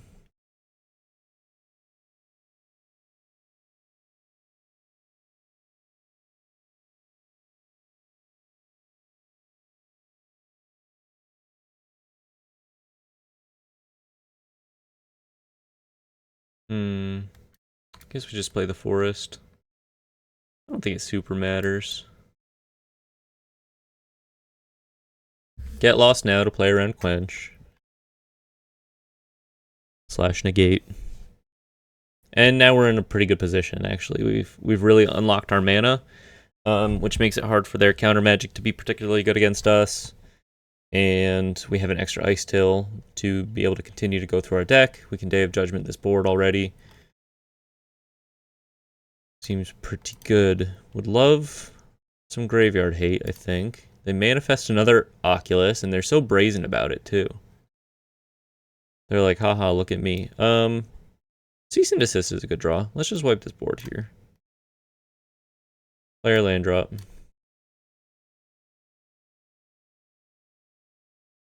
I asked it to you.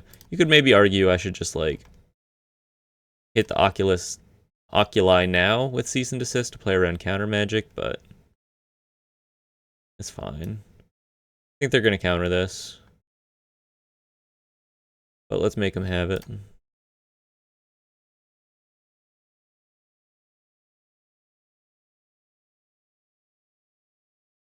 Pretty good. Pretty good. So I think we have this game wrapped up pretty nicely. 2 Oculi out of the game. Ice Till in hand. Opponent's pretty behind on lands.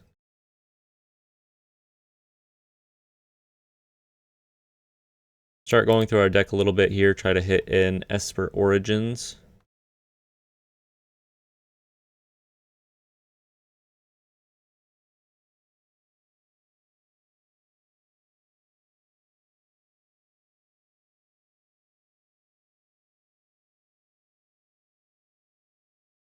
Get a map going.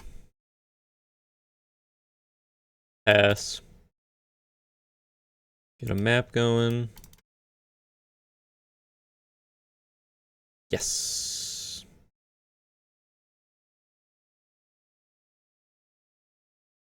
Sweet.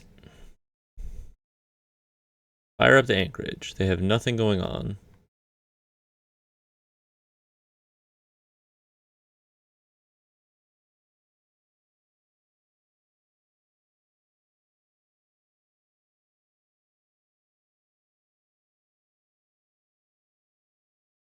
Why'd they do that?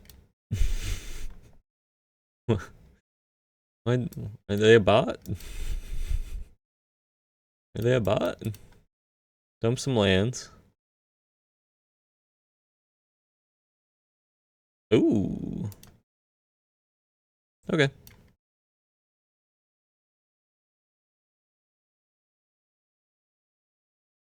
Guess we just play everything.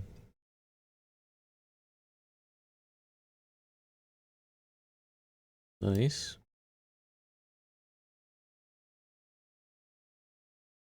Okay. Scoop it up. Fair enough. Yeah. Interacted with them. Emptied their, or countered their reanimate. No problem. Our cards generate so much incredible value that they simply could not recover. Wouldn't mind snagging a nice 2-1 overall win percentage here. Might give us some momentum to play a couple more matches.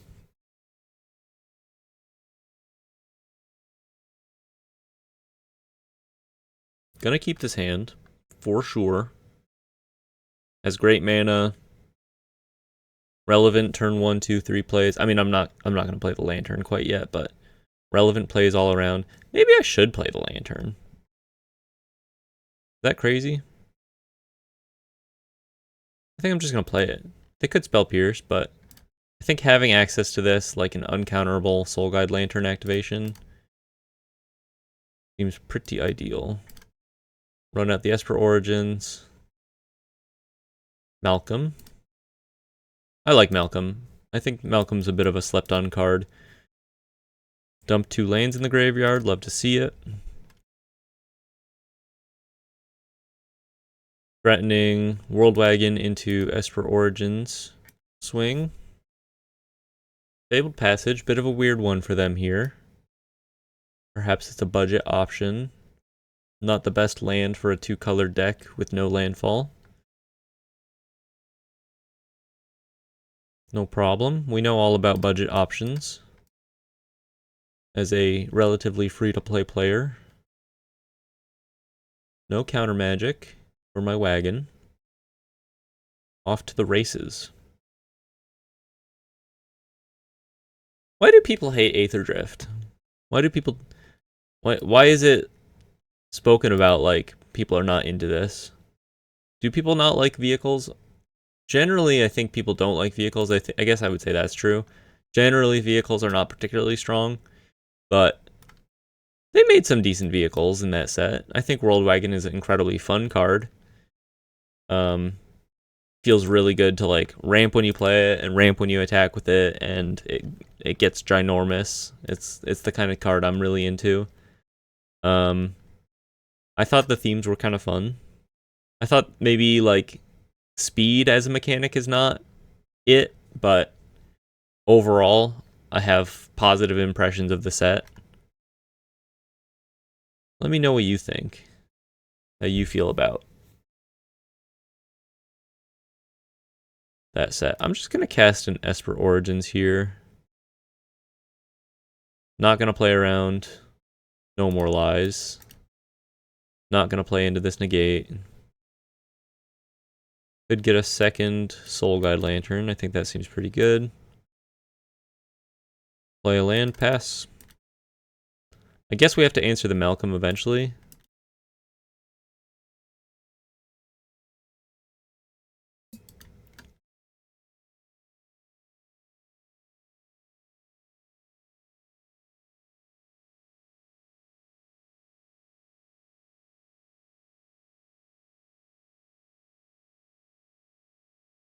The Zenith.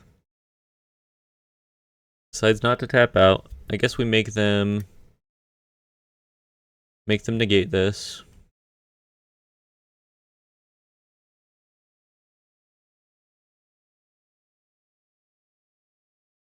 Fair enough. We can play another Soul Guide Lantern.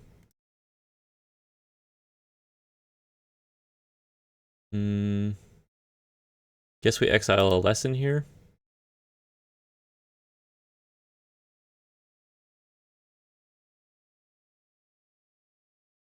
Malcolm's online, but he might not do a whole lot.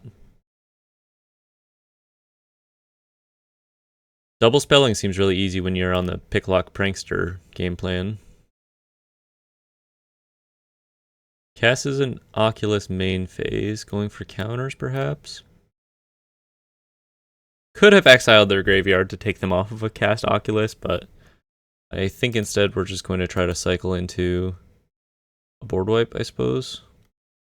Maybe I should have thought to do that, because they could just be on a negate in hand here. Pretty close to dead, to be honest with you. 2, 3, 4, 5, 6.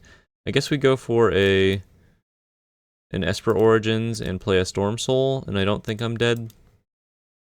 I didn't do the math, but I don't think I'm dead to that.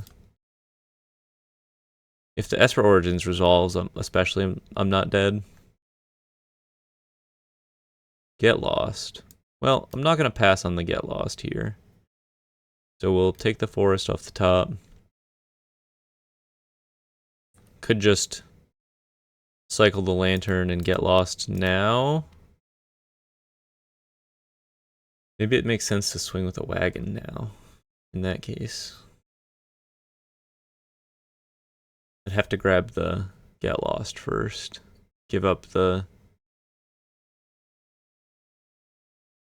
Soul Guide Lantern.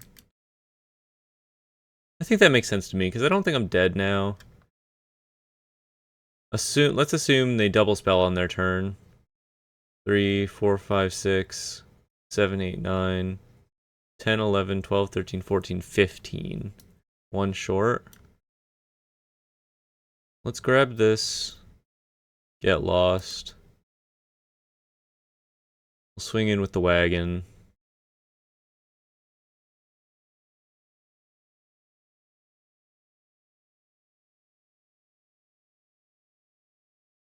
Make them think twice about what they've done. Block with the Oculus. Blockulus, if you will.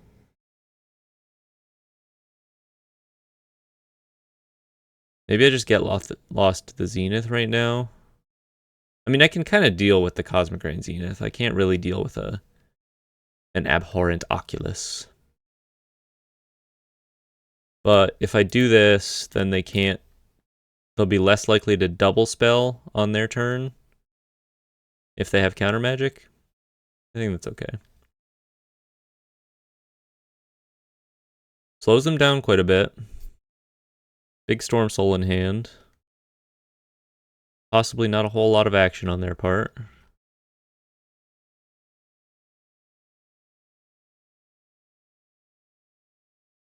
Cast a Helping Hand. Probably get an Oculus. Nope. Cosmic Rain Zenith. Second spell here. Gotta go for counters, I think, right? Chandra. Not a great draw. Cast the Chandra.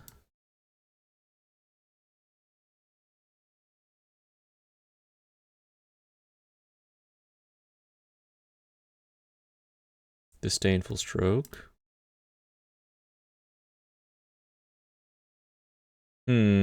Say they double spell here. Say they have, like, Quench.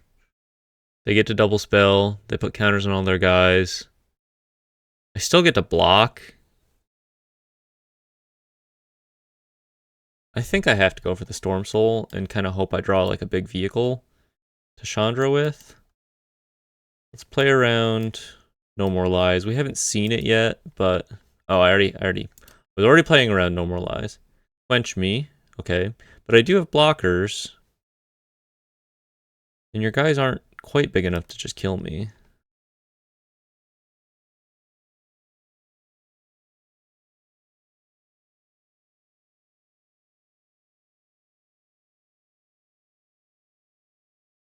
Unless this is a flyer under the face down card. Even then, that's only 8, 9, 10. Assume it's like another Picklock Prankster, 11. I guess the maps could get you there in that case. Yeah, I'll pay for that.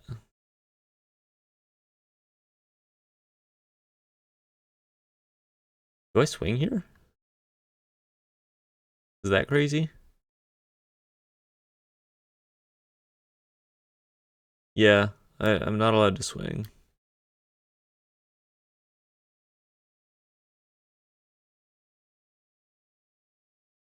Malcolm's gotten a lot of value for them here. Winter Night Stories is kind of a huge hit. They probably should have put that in their graveyard. This is not too late.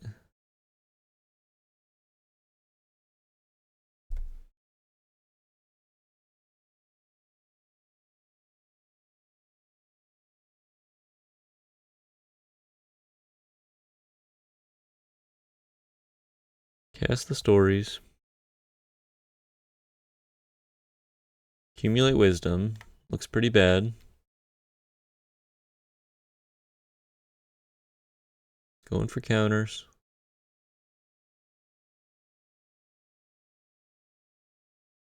Surely you flash back the... Yet lost the Storm Soul. Surely you flash back the Winter Night Stories instead, right? Because now I could still just draw a board wipe and be right back in this. Trying to will it into existence. Thin the deck.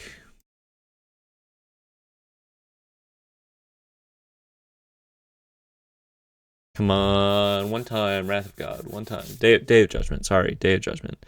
1, 2, 3, 4, 5, 6, 7, 8, 9, 10. Enough mana to cast the Cease, cycle, cast the Chandra, cycle, draw into Day of Judgment.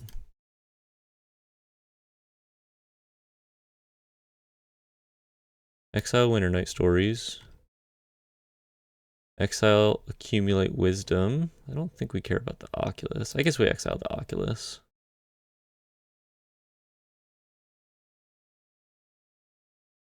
Okay. Chandra. 1, 2, 3, 4. Day of Judgment. Bring us right back into this one.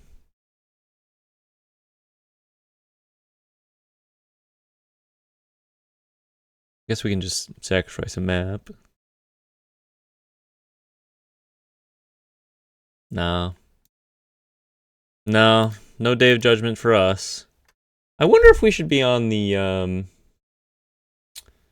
don't know. I feel like it's this exact scenario where Consult the Star Charts is just so incredibly good, you know?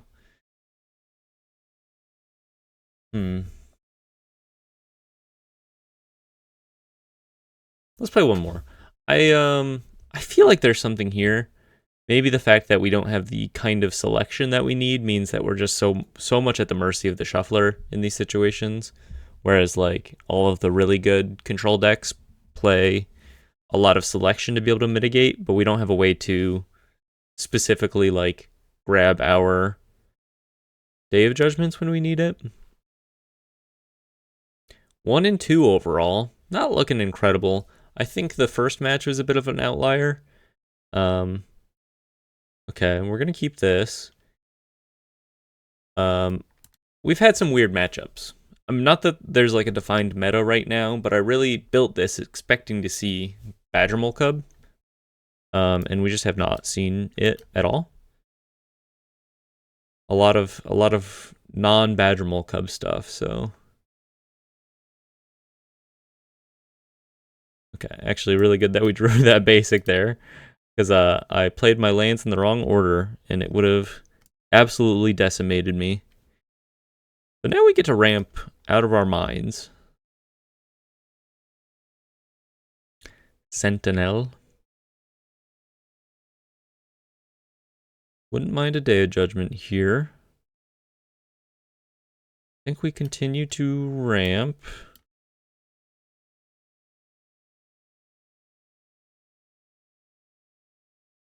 Open up our mana bigly. Don't really need... I guess we'll get an extra red in case we want to. Double Fire Magic. Kind of feeling the pressure here. 2, 3, 4, 5, 6. We have enough mana. If they don't make their Sentinel bigger, we have enough mana to Fire Magic for 6 and then Fire Magic for 1. Never mind. Pull to the weft. Looks poor. Write that down. Pull to the weft looking kind of poor. Looks better if we jam this stuff into our graveyard. Leave up a red man, I suppose. Jam all this stuff into our graveyard. Shared roots, mocking me. Saying I'm worthless, saying I'm weak.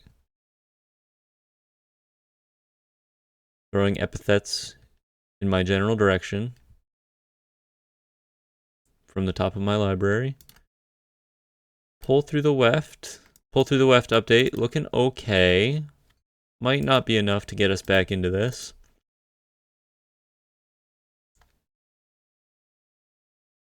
One, two, three, four, five, six, seven.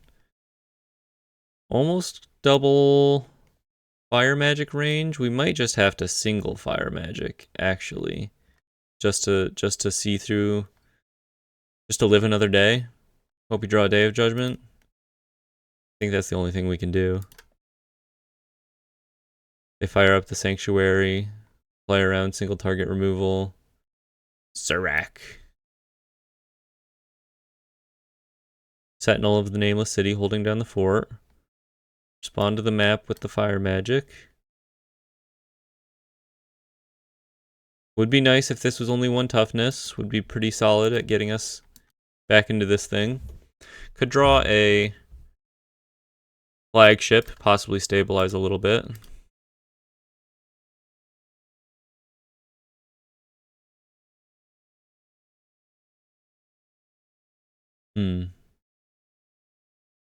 Sammy's Curiosity. 2 life. Okay. I mean, we're still alive. With the Sammy's Curiosity, perhaps. We're not alive through the Restless Cottage. We're not alive through the Restless Cottage. Mosswood Dread Knight.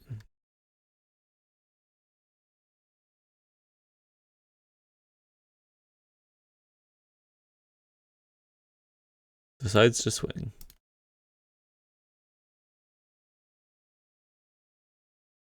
Sphinx's Rev off the top.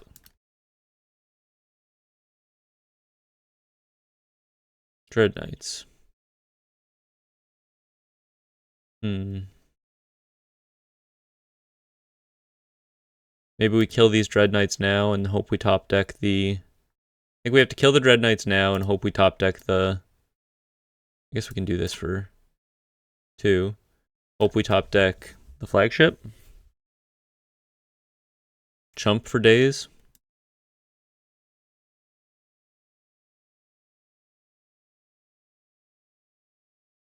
Oh, I guess I...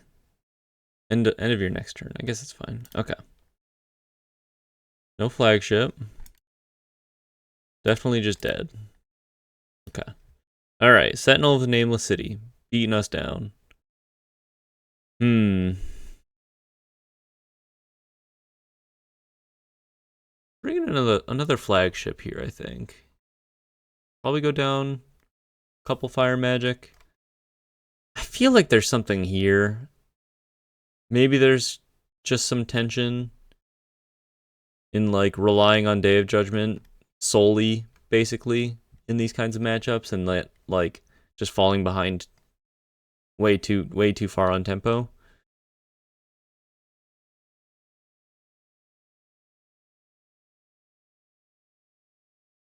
Pull through the weft. Probably got to be a one of. It's just like a 5-mana card that just has the potential to do absolutely nothing, and that's got to be pretty unplayable, I suppose, in retrospect. I'd only considered the ceiling.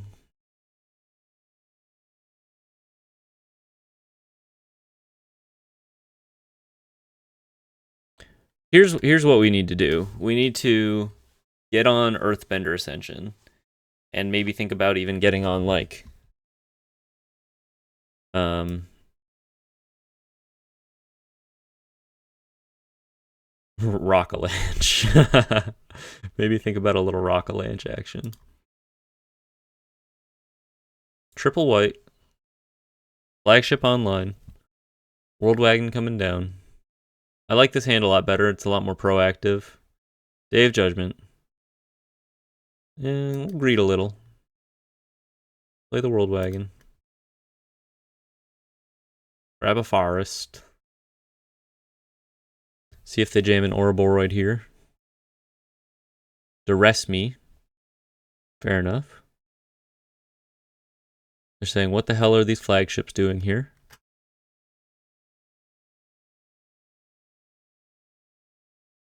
Take the Wrath. We draw another land, we get to go Esper Origins. Esper Origins, swing with the wagon. And if we don't, we get to flagship for 2 and swing with the wagon anyway.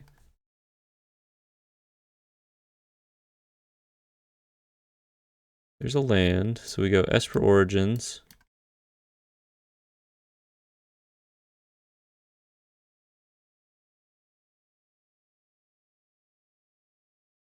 Ice Till, huh? I think we just want to keep the Day of Judgment. Do we have any lands in our graveyard? No. I guess we take it. Why not? Draw the Day of Judgment here.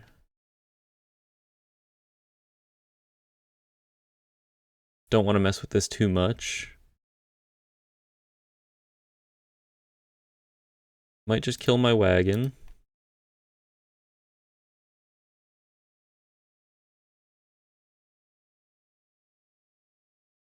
I might just main phase the flagship cycle, depending on what they do. Alternatively, I have enough mana to Wrath and then play Ice Till. Ouroboros on top. Gone. I don't want it.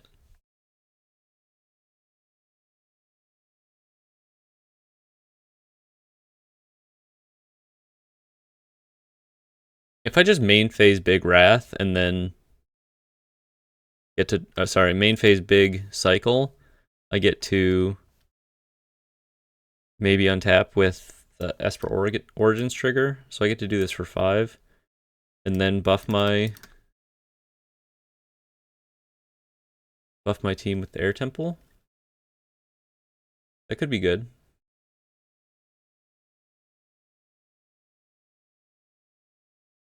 Otherwise, I just get to block forever.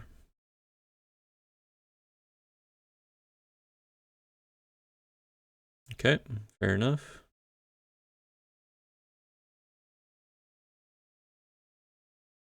Maybe I don't even block here. Maybe I just like roll up my Air Temple and make them deal with this.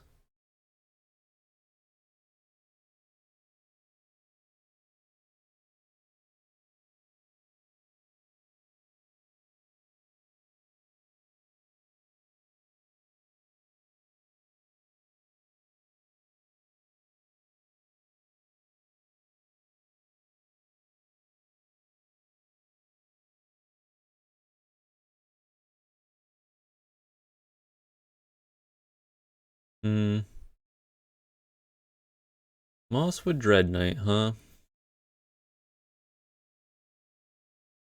Yeah, I think we stay the course.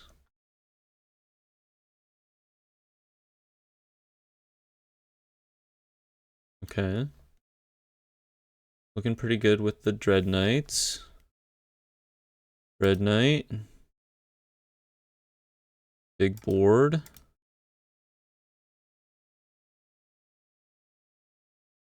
Passes.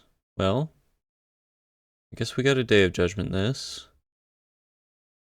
Might as well put some counters on our guys and swing.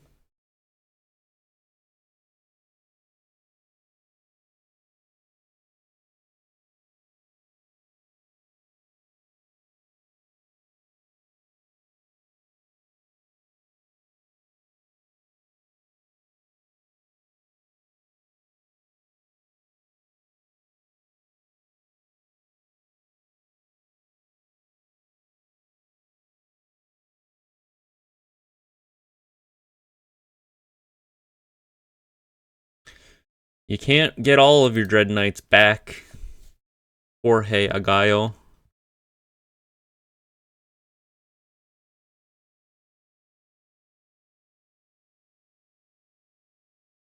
Aguayo.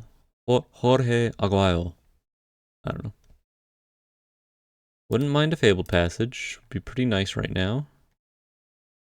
Fabled Passage one time. Esper Origins. Well, we'll start with that. Graveyard the Forest. Feels right to me. Get an Explorer going. Come on, one time. Alright, we'll take it.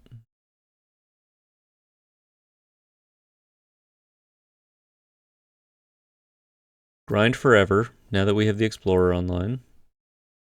Hopefully they do not kill it. They're down to 2 cards. Let's play another one.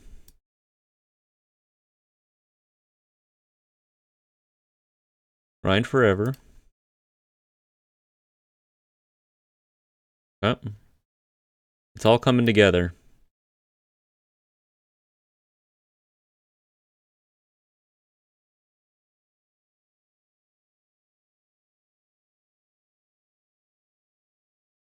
Ooh.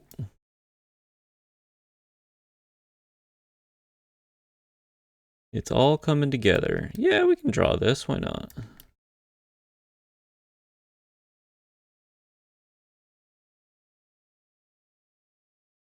Computer is chugging.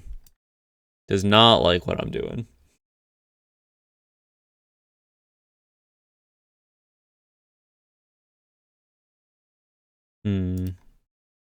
Pass it to you. Pretty nice board. Storm Soul. Sorry, the end of the Storm Soul. I still don't think there's a whole lot they can do to beat my game plan now. Untap, Valor's Flagship on their end step. Do the thing.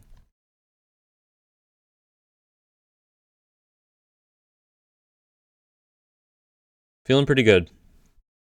Duress? Okay, well that'll stop one of them. Still got one left. 2 left in the deck.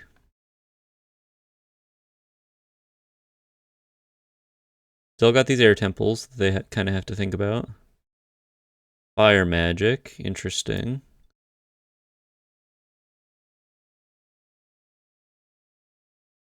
Play a land. Guess we shock ourselves here. I think I'm just gonna fire magic for 2.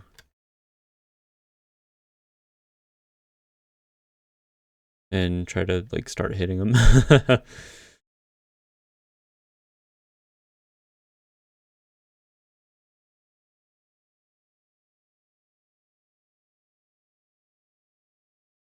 Make them fire up the Restless Cottage and block.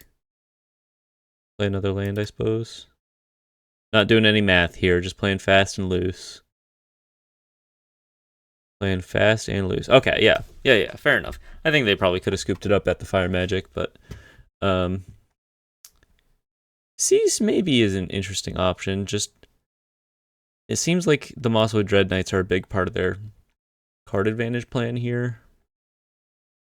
But maybe we want another Get Lost. Probably bring in. They're doing the Badger Mole Cub thing. Let's go full 4 fire magic. And we can probably cut a pull through the weft because that card is ass. And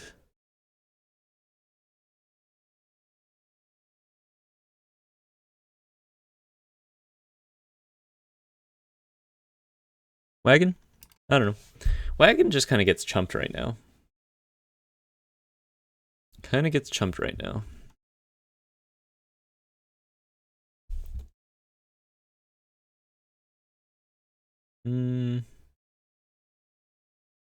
I like the Esper Origins. Not a great plan. They mulligan. We can mulligan too. This is a lot better. I think we go like that.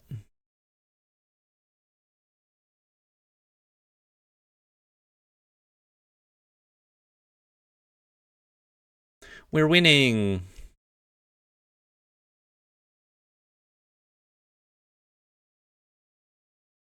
Fine.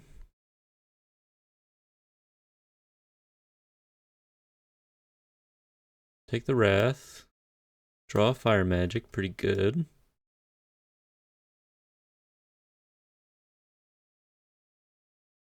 Not very good into the Sentinel.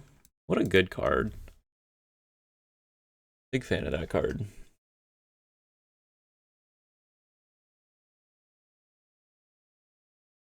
Just jam our wagon here. Hopefully we draw another land and double Origins into Swing with the Wagon.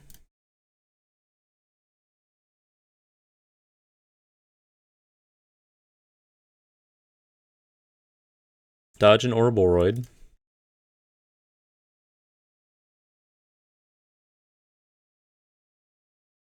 Means they probably have removal. There's more removal. Carsey Revenant, okay. Land off the top. Nice. Lands in the graveyard.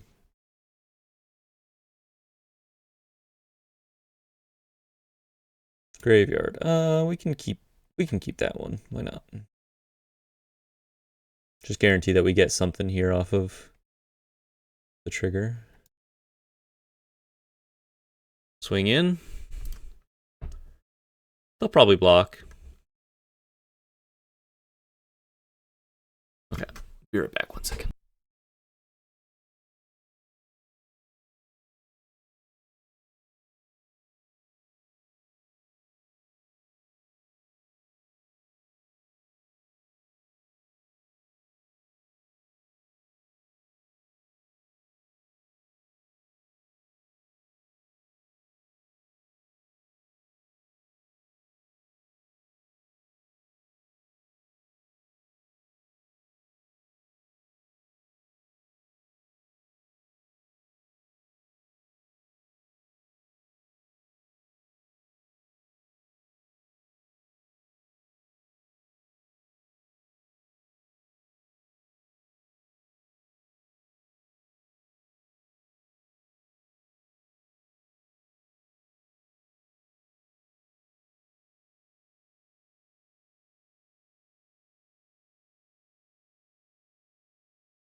What happened?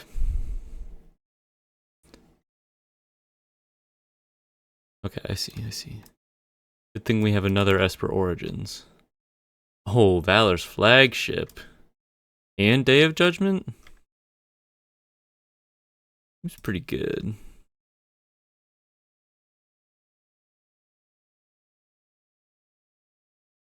Let him know what's up. One more benefit of this big token producer effect, by the way, is you can draw it off the Esper Origins. Since it's a permanent. Big Sentinel looking good. Big Flying Sentinel looking even better. Wouldn't mind drawing our Get Lost here. Oh, I guess we have a Day of Judgment. I guess we could just Day of Judgment this. That's not the worst idea. Yeah. Fair enough. Land. I think we go for it. We can do it for 4. But more importantly, we start getting counters on our stuff faster. And we see a new card. I think this is okay.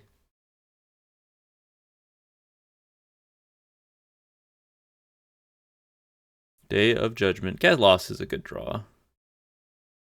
Get Lost is very nice here.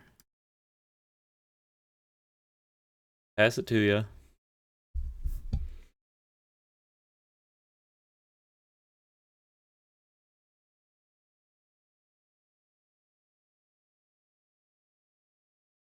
We can take a little damage. Or to take some beats. Start swinging back. Red Knight. Go for counters. Untap. I'm just gonna start swinging. See what they do here. Go for counters.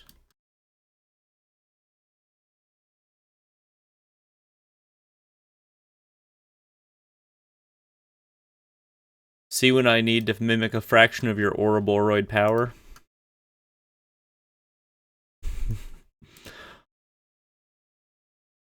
Ouroboros built a board of 3/3s. Alone, in a cave.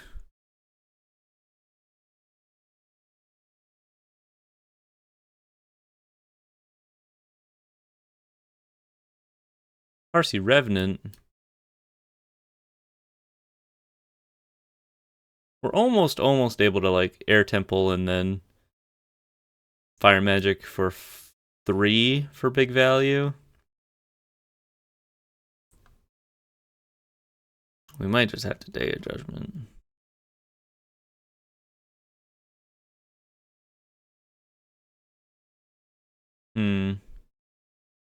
I'd really rather not, actually. Let's play the World Wagon. Hold up the Air Temple activation. Hold up Fire Magic. Maybe even just go for lethal next turn with the wagon.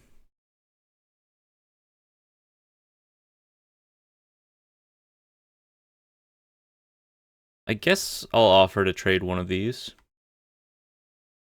for your Revenant. Okay, I think I'm okay with that. Don't think you're supposed to block this, Jorge. You have too much on the line here.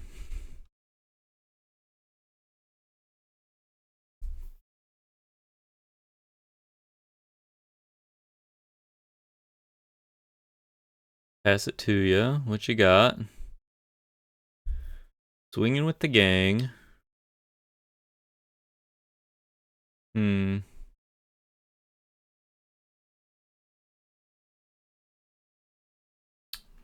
think I'm just gonna go for this. I guess I don't have to block the Dread Knight. If I do this, crew pump.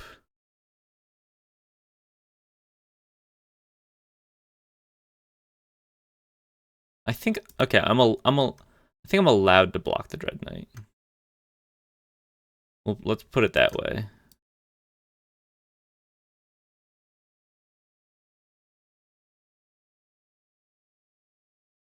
I think I'm allowed to do this.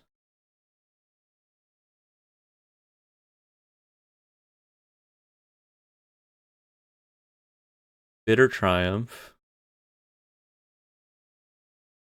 Save your rabbit. Okay. Still presenting lethal here. The end my token. This is weird, right? Kind of a weird choice. Don't they see that they're just dead on board? Oh, trample. Well, I can't publish this video now. What am I doing? Oh my gosh. Oh my gosh. I can't believe I just died to that. I'm so stupid.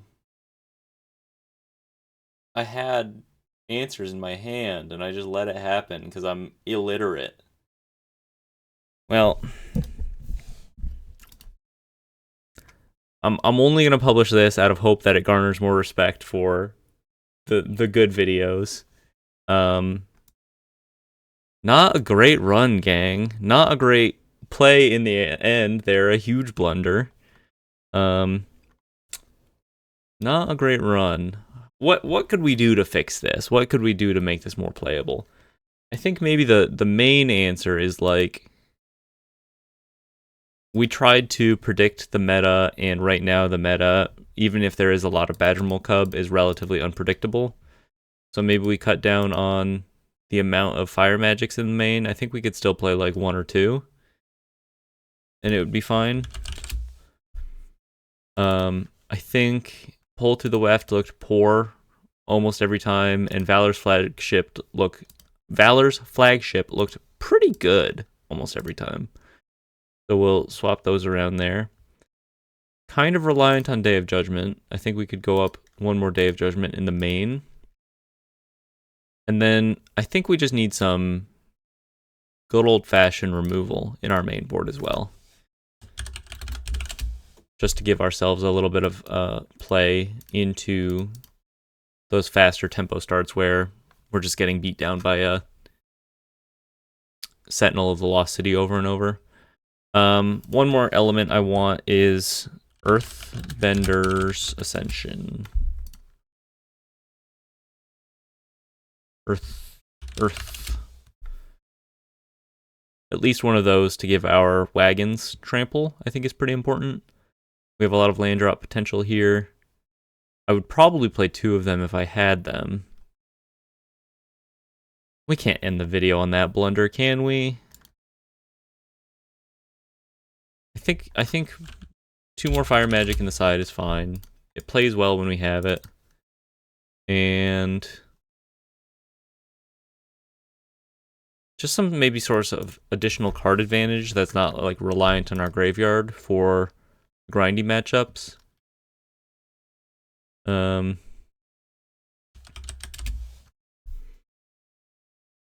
Caretaker's Talent. Beza is kind of interesting.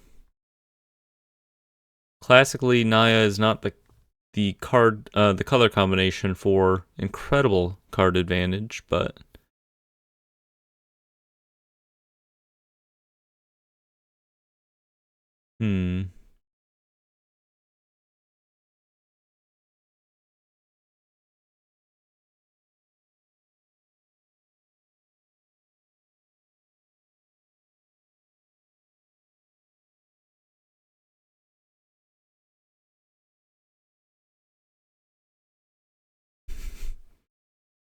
maybe we just want like fountain ports in our sideboard.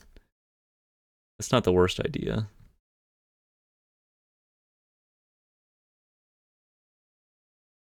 I don't think that's the worst idea.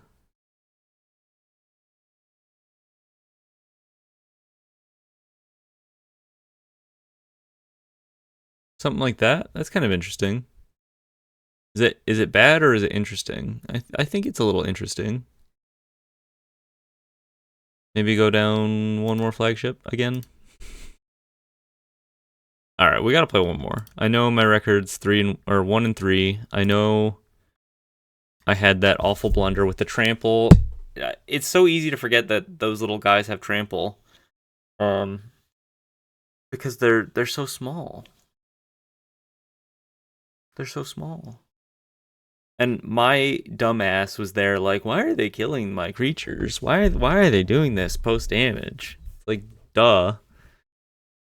Trample over for a little extra damage, get you.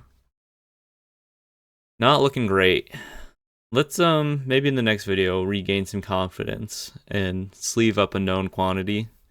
Maybe do another run with the Earth King Herd Heirloom deck. I really like that deck. Maybe give that another test go. I've ordered the cards for that list. Because it's something I want to just play at local tournaments and maybe take to an RCQ. This hand looks good. Earthbender Ascension, exciting. Playing against Sisp. We have our uncounterable rampant growth here. In the form of a lander. Their mana's a little awkward. Okay, it's the artifact matchup. Well, we have a couple pretty good cards in our sideboard for this. Grab. Don't really need more red mana. Let's grab a forest. I think I like the Earthbender Ascension here. And I think we want to trigger it. Get it online sooner than later. So I'm gonna opt to play the land second.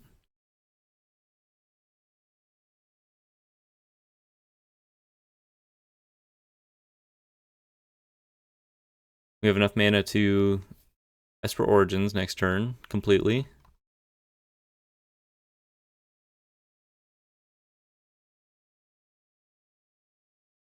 Spring-loaded Saw Blades, reset my land. This is actually good for me because it gets my Earthbender Ascension online faster.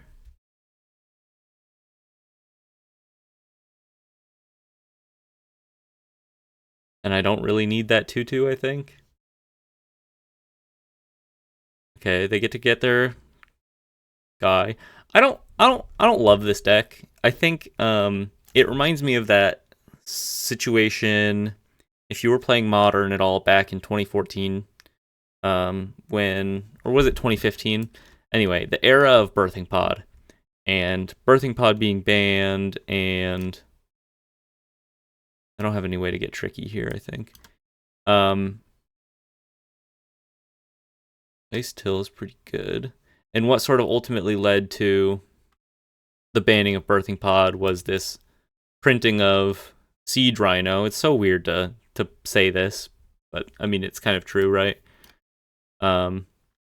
Where it took Pod from this like pretty strong combo deck where it could consistently find Malira, Kitchen Finks, and a sack outlet, etc., and combo off, right?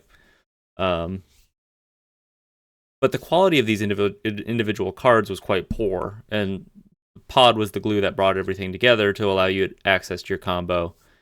And then Rhino came along, and people realized you could just play 4 Rhinos, play Resto Angel, and basically not combo necessarily, but present a strong enough board state where you're just so far ahead on life and on card advantage that like there's no reason to play the combo anymore. That's what this reminds me of, this repurposing bay. And you know, they eventually banned Pod because they said, we don't like this idea where we have to design cards with enter the battlefield effects in mind. And potentially just print too strong of creatures that will eventually make Pod busted, basically. And so I guess we go for a vehicle here we can chump with. I'm gonna assume my Chandra's dying otherwise. We'll go for the vehicle, chump with it. So anyway, that's what I don't like necessarily about this flavor of the deck. It's like repurposing Bay could be a very, very cool toolbox card, and it does have some toolbox elements where you're finding, you know, removal, etc., but most of the time, 99% of the time, they're just going for as many simulacrum synthesizers as they can stack up. Case in point, right? So it's like, isn't this the exact same reason they banned Pod? It's you have this, what could be a very cool toolbox card that solely exists to find the just best piece of cardboard in your deck. I don't know, it doesn't sit right with me. I don't find it particularly interesting. I'd love to play Repurposing Bay, but at the end of the day, you look at it and you say, yeah, I could be doing like a cool combo or something, but ultimately the best thing I actually should be doing is just finding my simulacrum synthesizers. Let's cycle this Stomping Ground here. Definitely going to wipe the board. Okay, that's a good draw.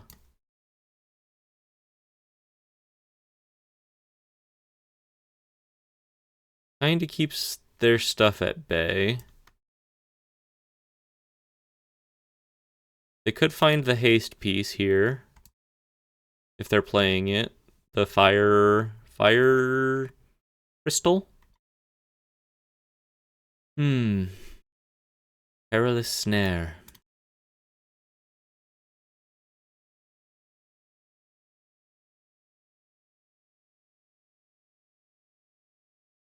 I don't know. Standard, I have like a love-hate relationship with Standard right now. I feel like there's a lot of opportunity for people to do cool stuff, and rather than that, they just like have to do, I don't know, just it's like just find 2 cards that synergize really well together and Is it busted? Does it kill your opponent? Okay, it's probably pretty decent, you know? Like, even the Mighty Wagon has this problem sometimes, and I love that deck, but it doesn't necessarily always feel good where it's like, okay, you don't actually have any answer to me just like killing you with a lethal attacker on turn 4. I guess we go to the next one.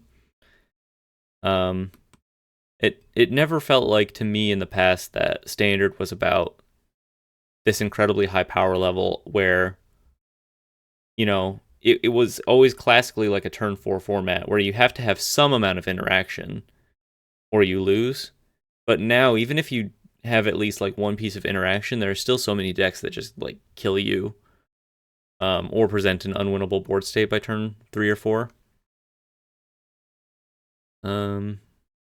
Bring in our desists.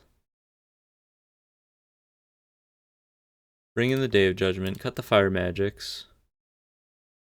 Maybe want one Fountain Port. Go down. Probably don't really need to get lost here. Could use some Abrades, but kind of relying on big desists.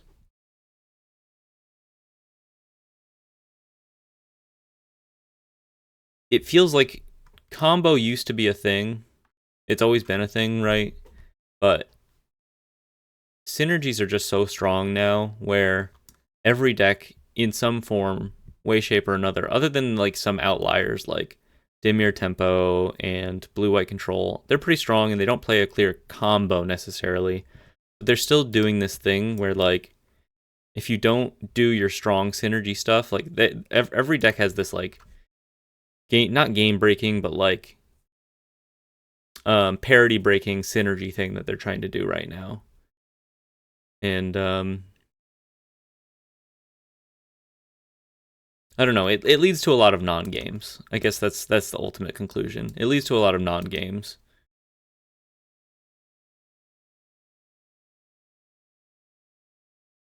I was playing against the green-blue go wide list, offline or off stream, and I I was playing. I don't remember exactly what I was playing, but I had an Abrade in hand, basically, right? And they go turn 1 Elf, turn 2 Badgermole Cub, and this, mind you, leaves them with enough mana to go. Oh, I guess we just play the Esper Origins. Leaves you with enough mana to. Oh, we like the Chandra with our maps.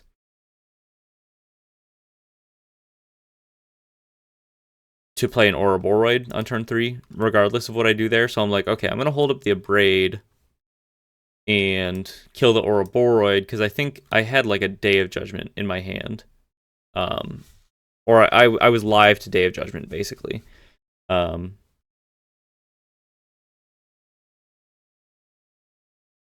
Nice hit. Play this tapped.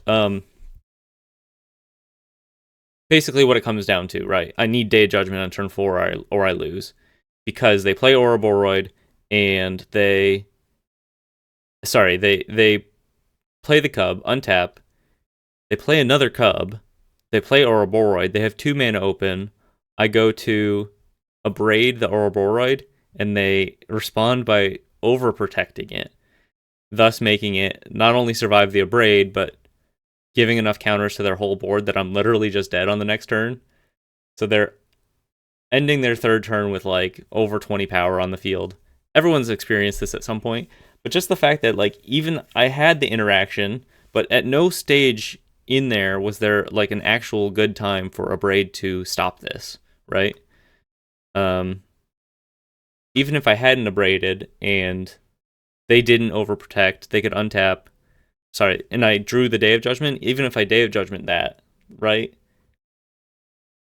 They survive. So I needed exactly Day of Judgment plus Abrade in that scenario. And if it's like if you just don't have it, you're just done. You're just done, kid. I guess we play the Earthbender Ascension. Obviously, I've been yapping.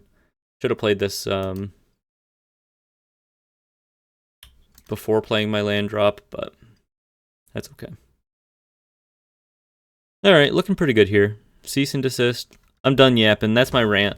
It's just like TLDR, standards getting faster and faster. We've seen this really ramp up over the course of the past couple years, and I don't know if I like it. Don't know if I like it. There's a lot of busted stuff going on. And busted is fine if it. I just want like a fair deck to be the best deck, I guess. And it feels like right now there are just so many strong synergies that every deck is doing some kind of unique busted thing. It's hard to account for it all. So you have no choice but to try to do your own busted thing rather than be particularly fair.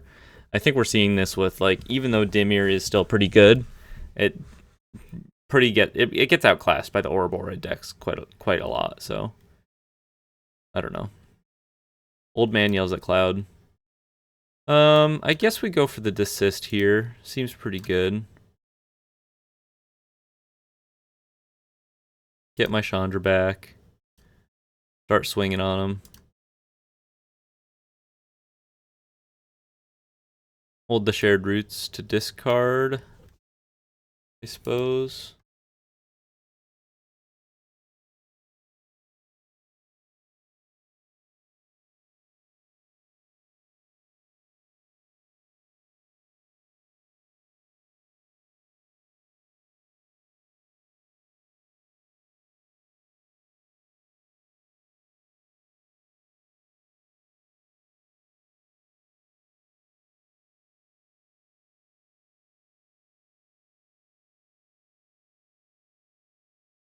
Discard the roots. Yeah, we can play a land, no problem. Swing in. I guess I probably should have played that untapped so I have enough mana to Fountain Port and activate Air Temple. I guess I'll just activate the Air Temple. Hold up, sacrifice the token if I need to. Kind of a goof. Head's not in it. Still stun locked after the major punt last match. United Battlefront, 2 synthesizers. Love to see it. Okay.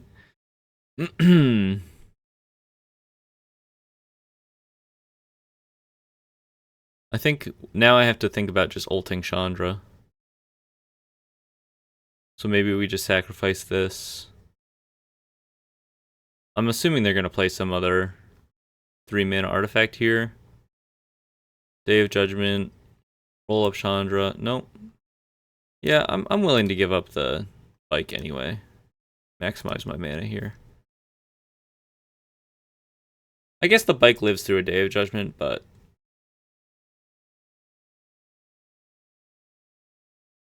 just feels right.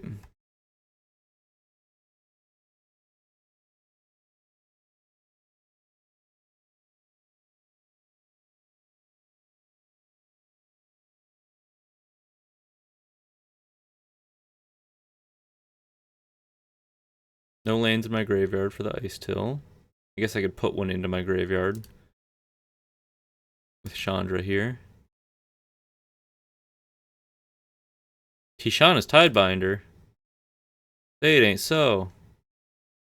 Well, that's not a huge deal. Still get to roll up Chandra.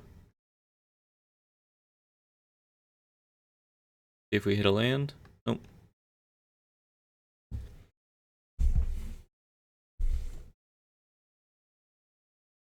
Day of Judgment, ult Chandra, play new Chandra. Give us a lot of reach that way. Assimilation Aegis. It is Oblivion Ring. Okay. We still have a desist in our deck somewhere. Board wipe keeps us alive for another turn. Or so. They have a Fabled Passage if they want to attach the Aegis.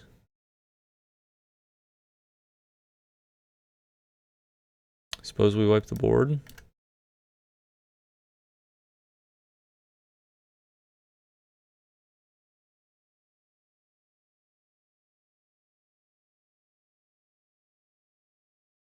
Roll up Chandra. Discard a forest. Grab a land. Hold up Fountain Port. I guess we can play a land. Seems okay.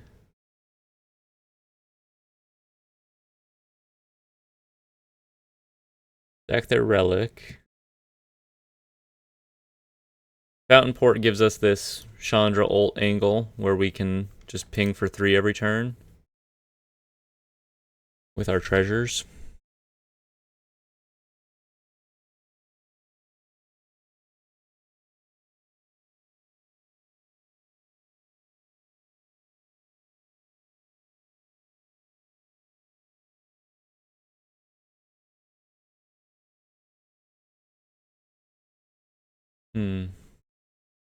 I'm playing an aggro deck next, by the way. I'm I'm tired of these really grindy long games.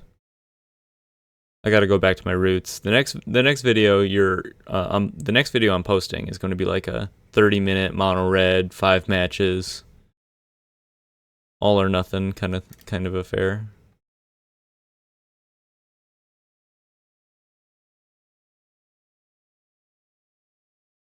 Make a treasure.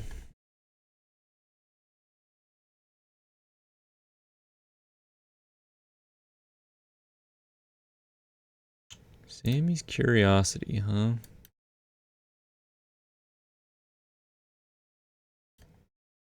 Chandra. Could really use a cease desist.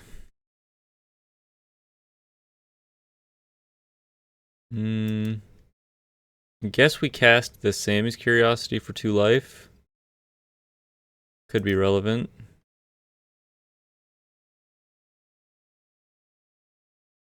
Tidebinder. Okay.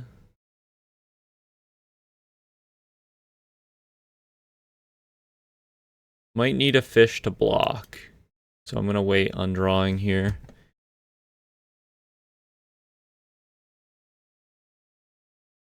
Tidebinder, pretty good in the meta right now.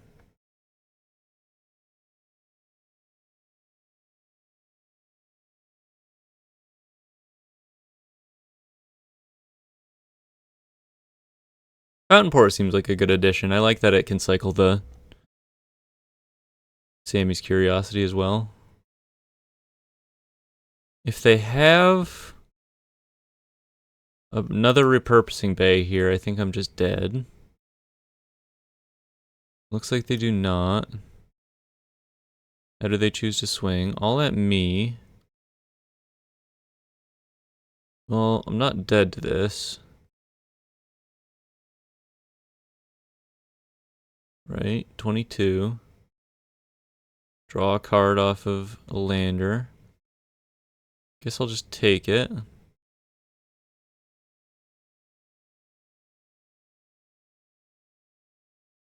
Do they have like an instant speed 3-mana artifact? Oh. Okay. Guess we'll draw a card here.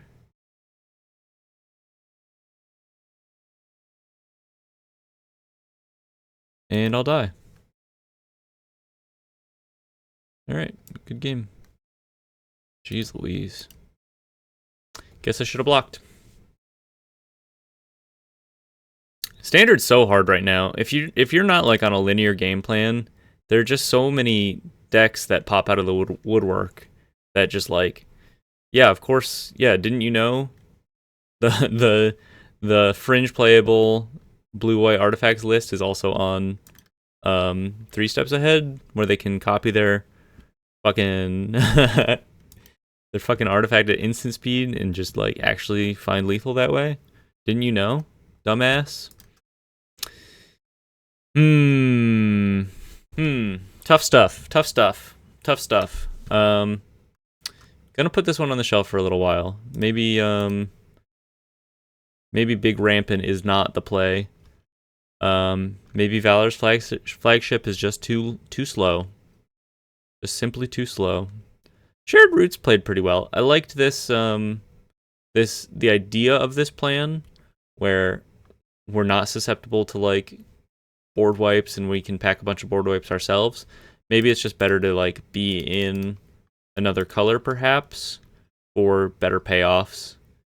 Like I think first and foremost you could probably make an argument that like blue actually makes a little more sense than red here, and you could just go like the Meringue River Regent route where you get to just ramp and play this fair Meringue deck where it works really nicely with Esper Origins and your other graveyard stuff, but also it itself is just a way to end the game. I'll noodle on it for a little bit maybe. I like the idea too of like a blue-green lessons deck. With Shared Roots being a lesson, and you get to play like Accumulate Wisdom and Shared Roots, and you could be like a Rock-a-Lanche deck, really. Seismic Sense is kind of interesting. Elemental Teachings. I mean, they've given the tools, right, to be this like big lessons deck with pretty interesting high mana payoffs. So I'll continue to explore this a little bit. I don't recommend that you build this. I think you can see from the results themselves. But I'll continue to noodle on this idea. Maybe once I get the cards for it, think about shifting into more of like a lesson style and test that out. But thanks for watching. Catch you on the next one where I'm sleeving up aggro. Okay, bye.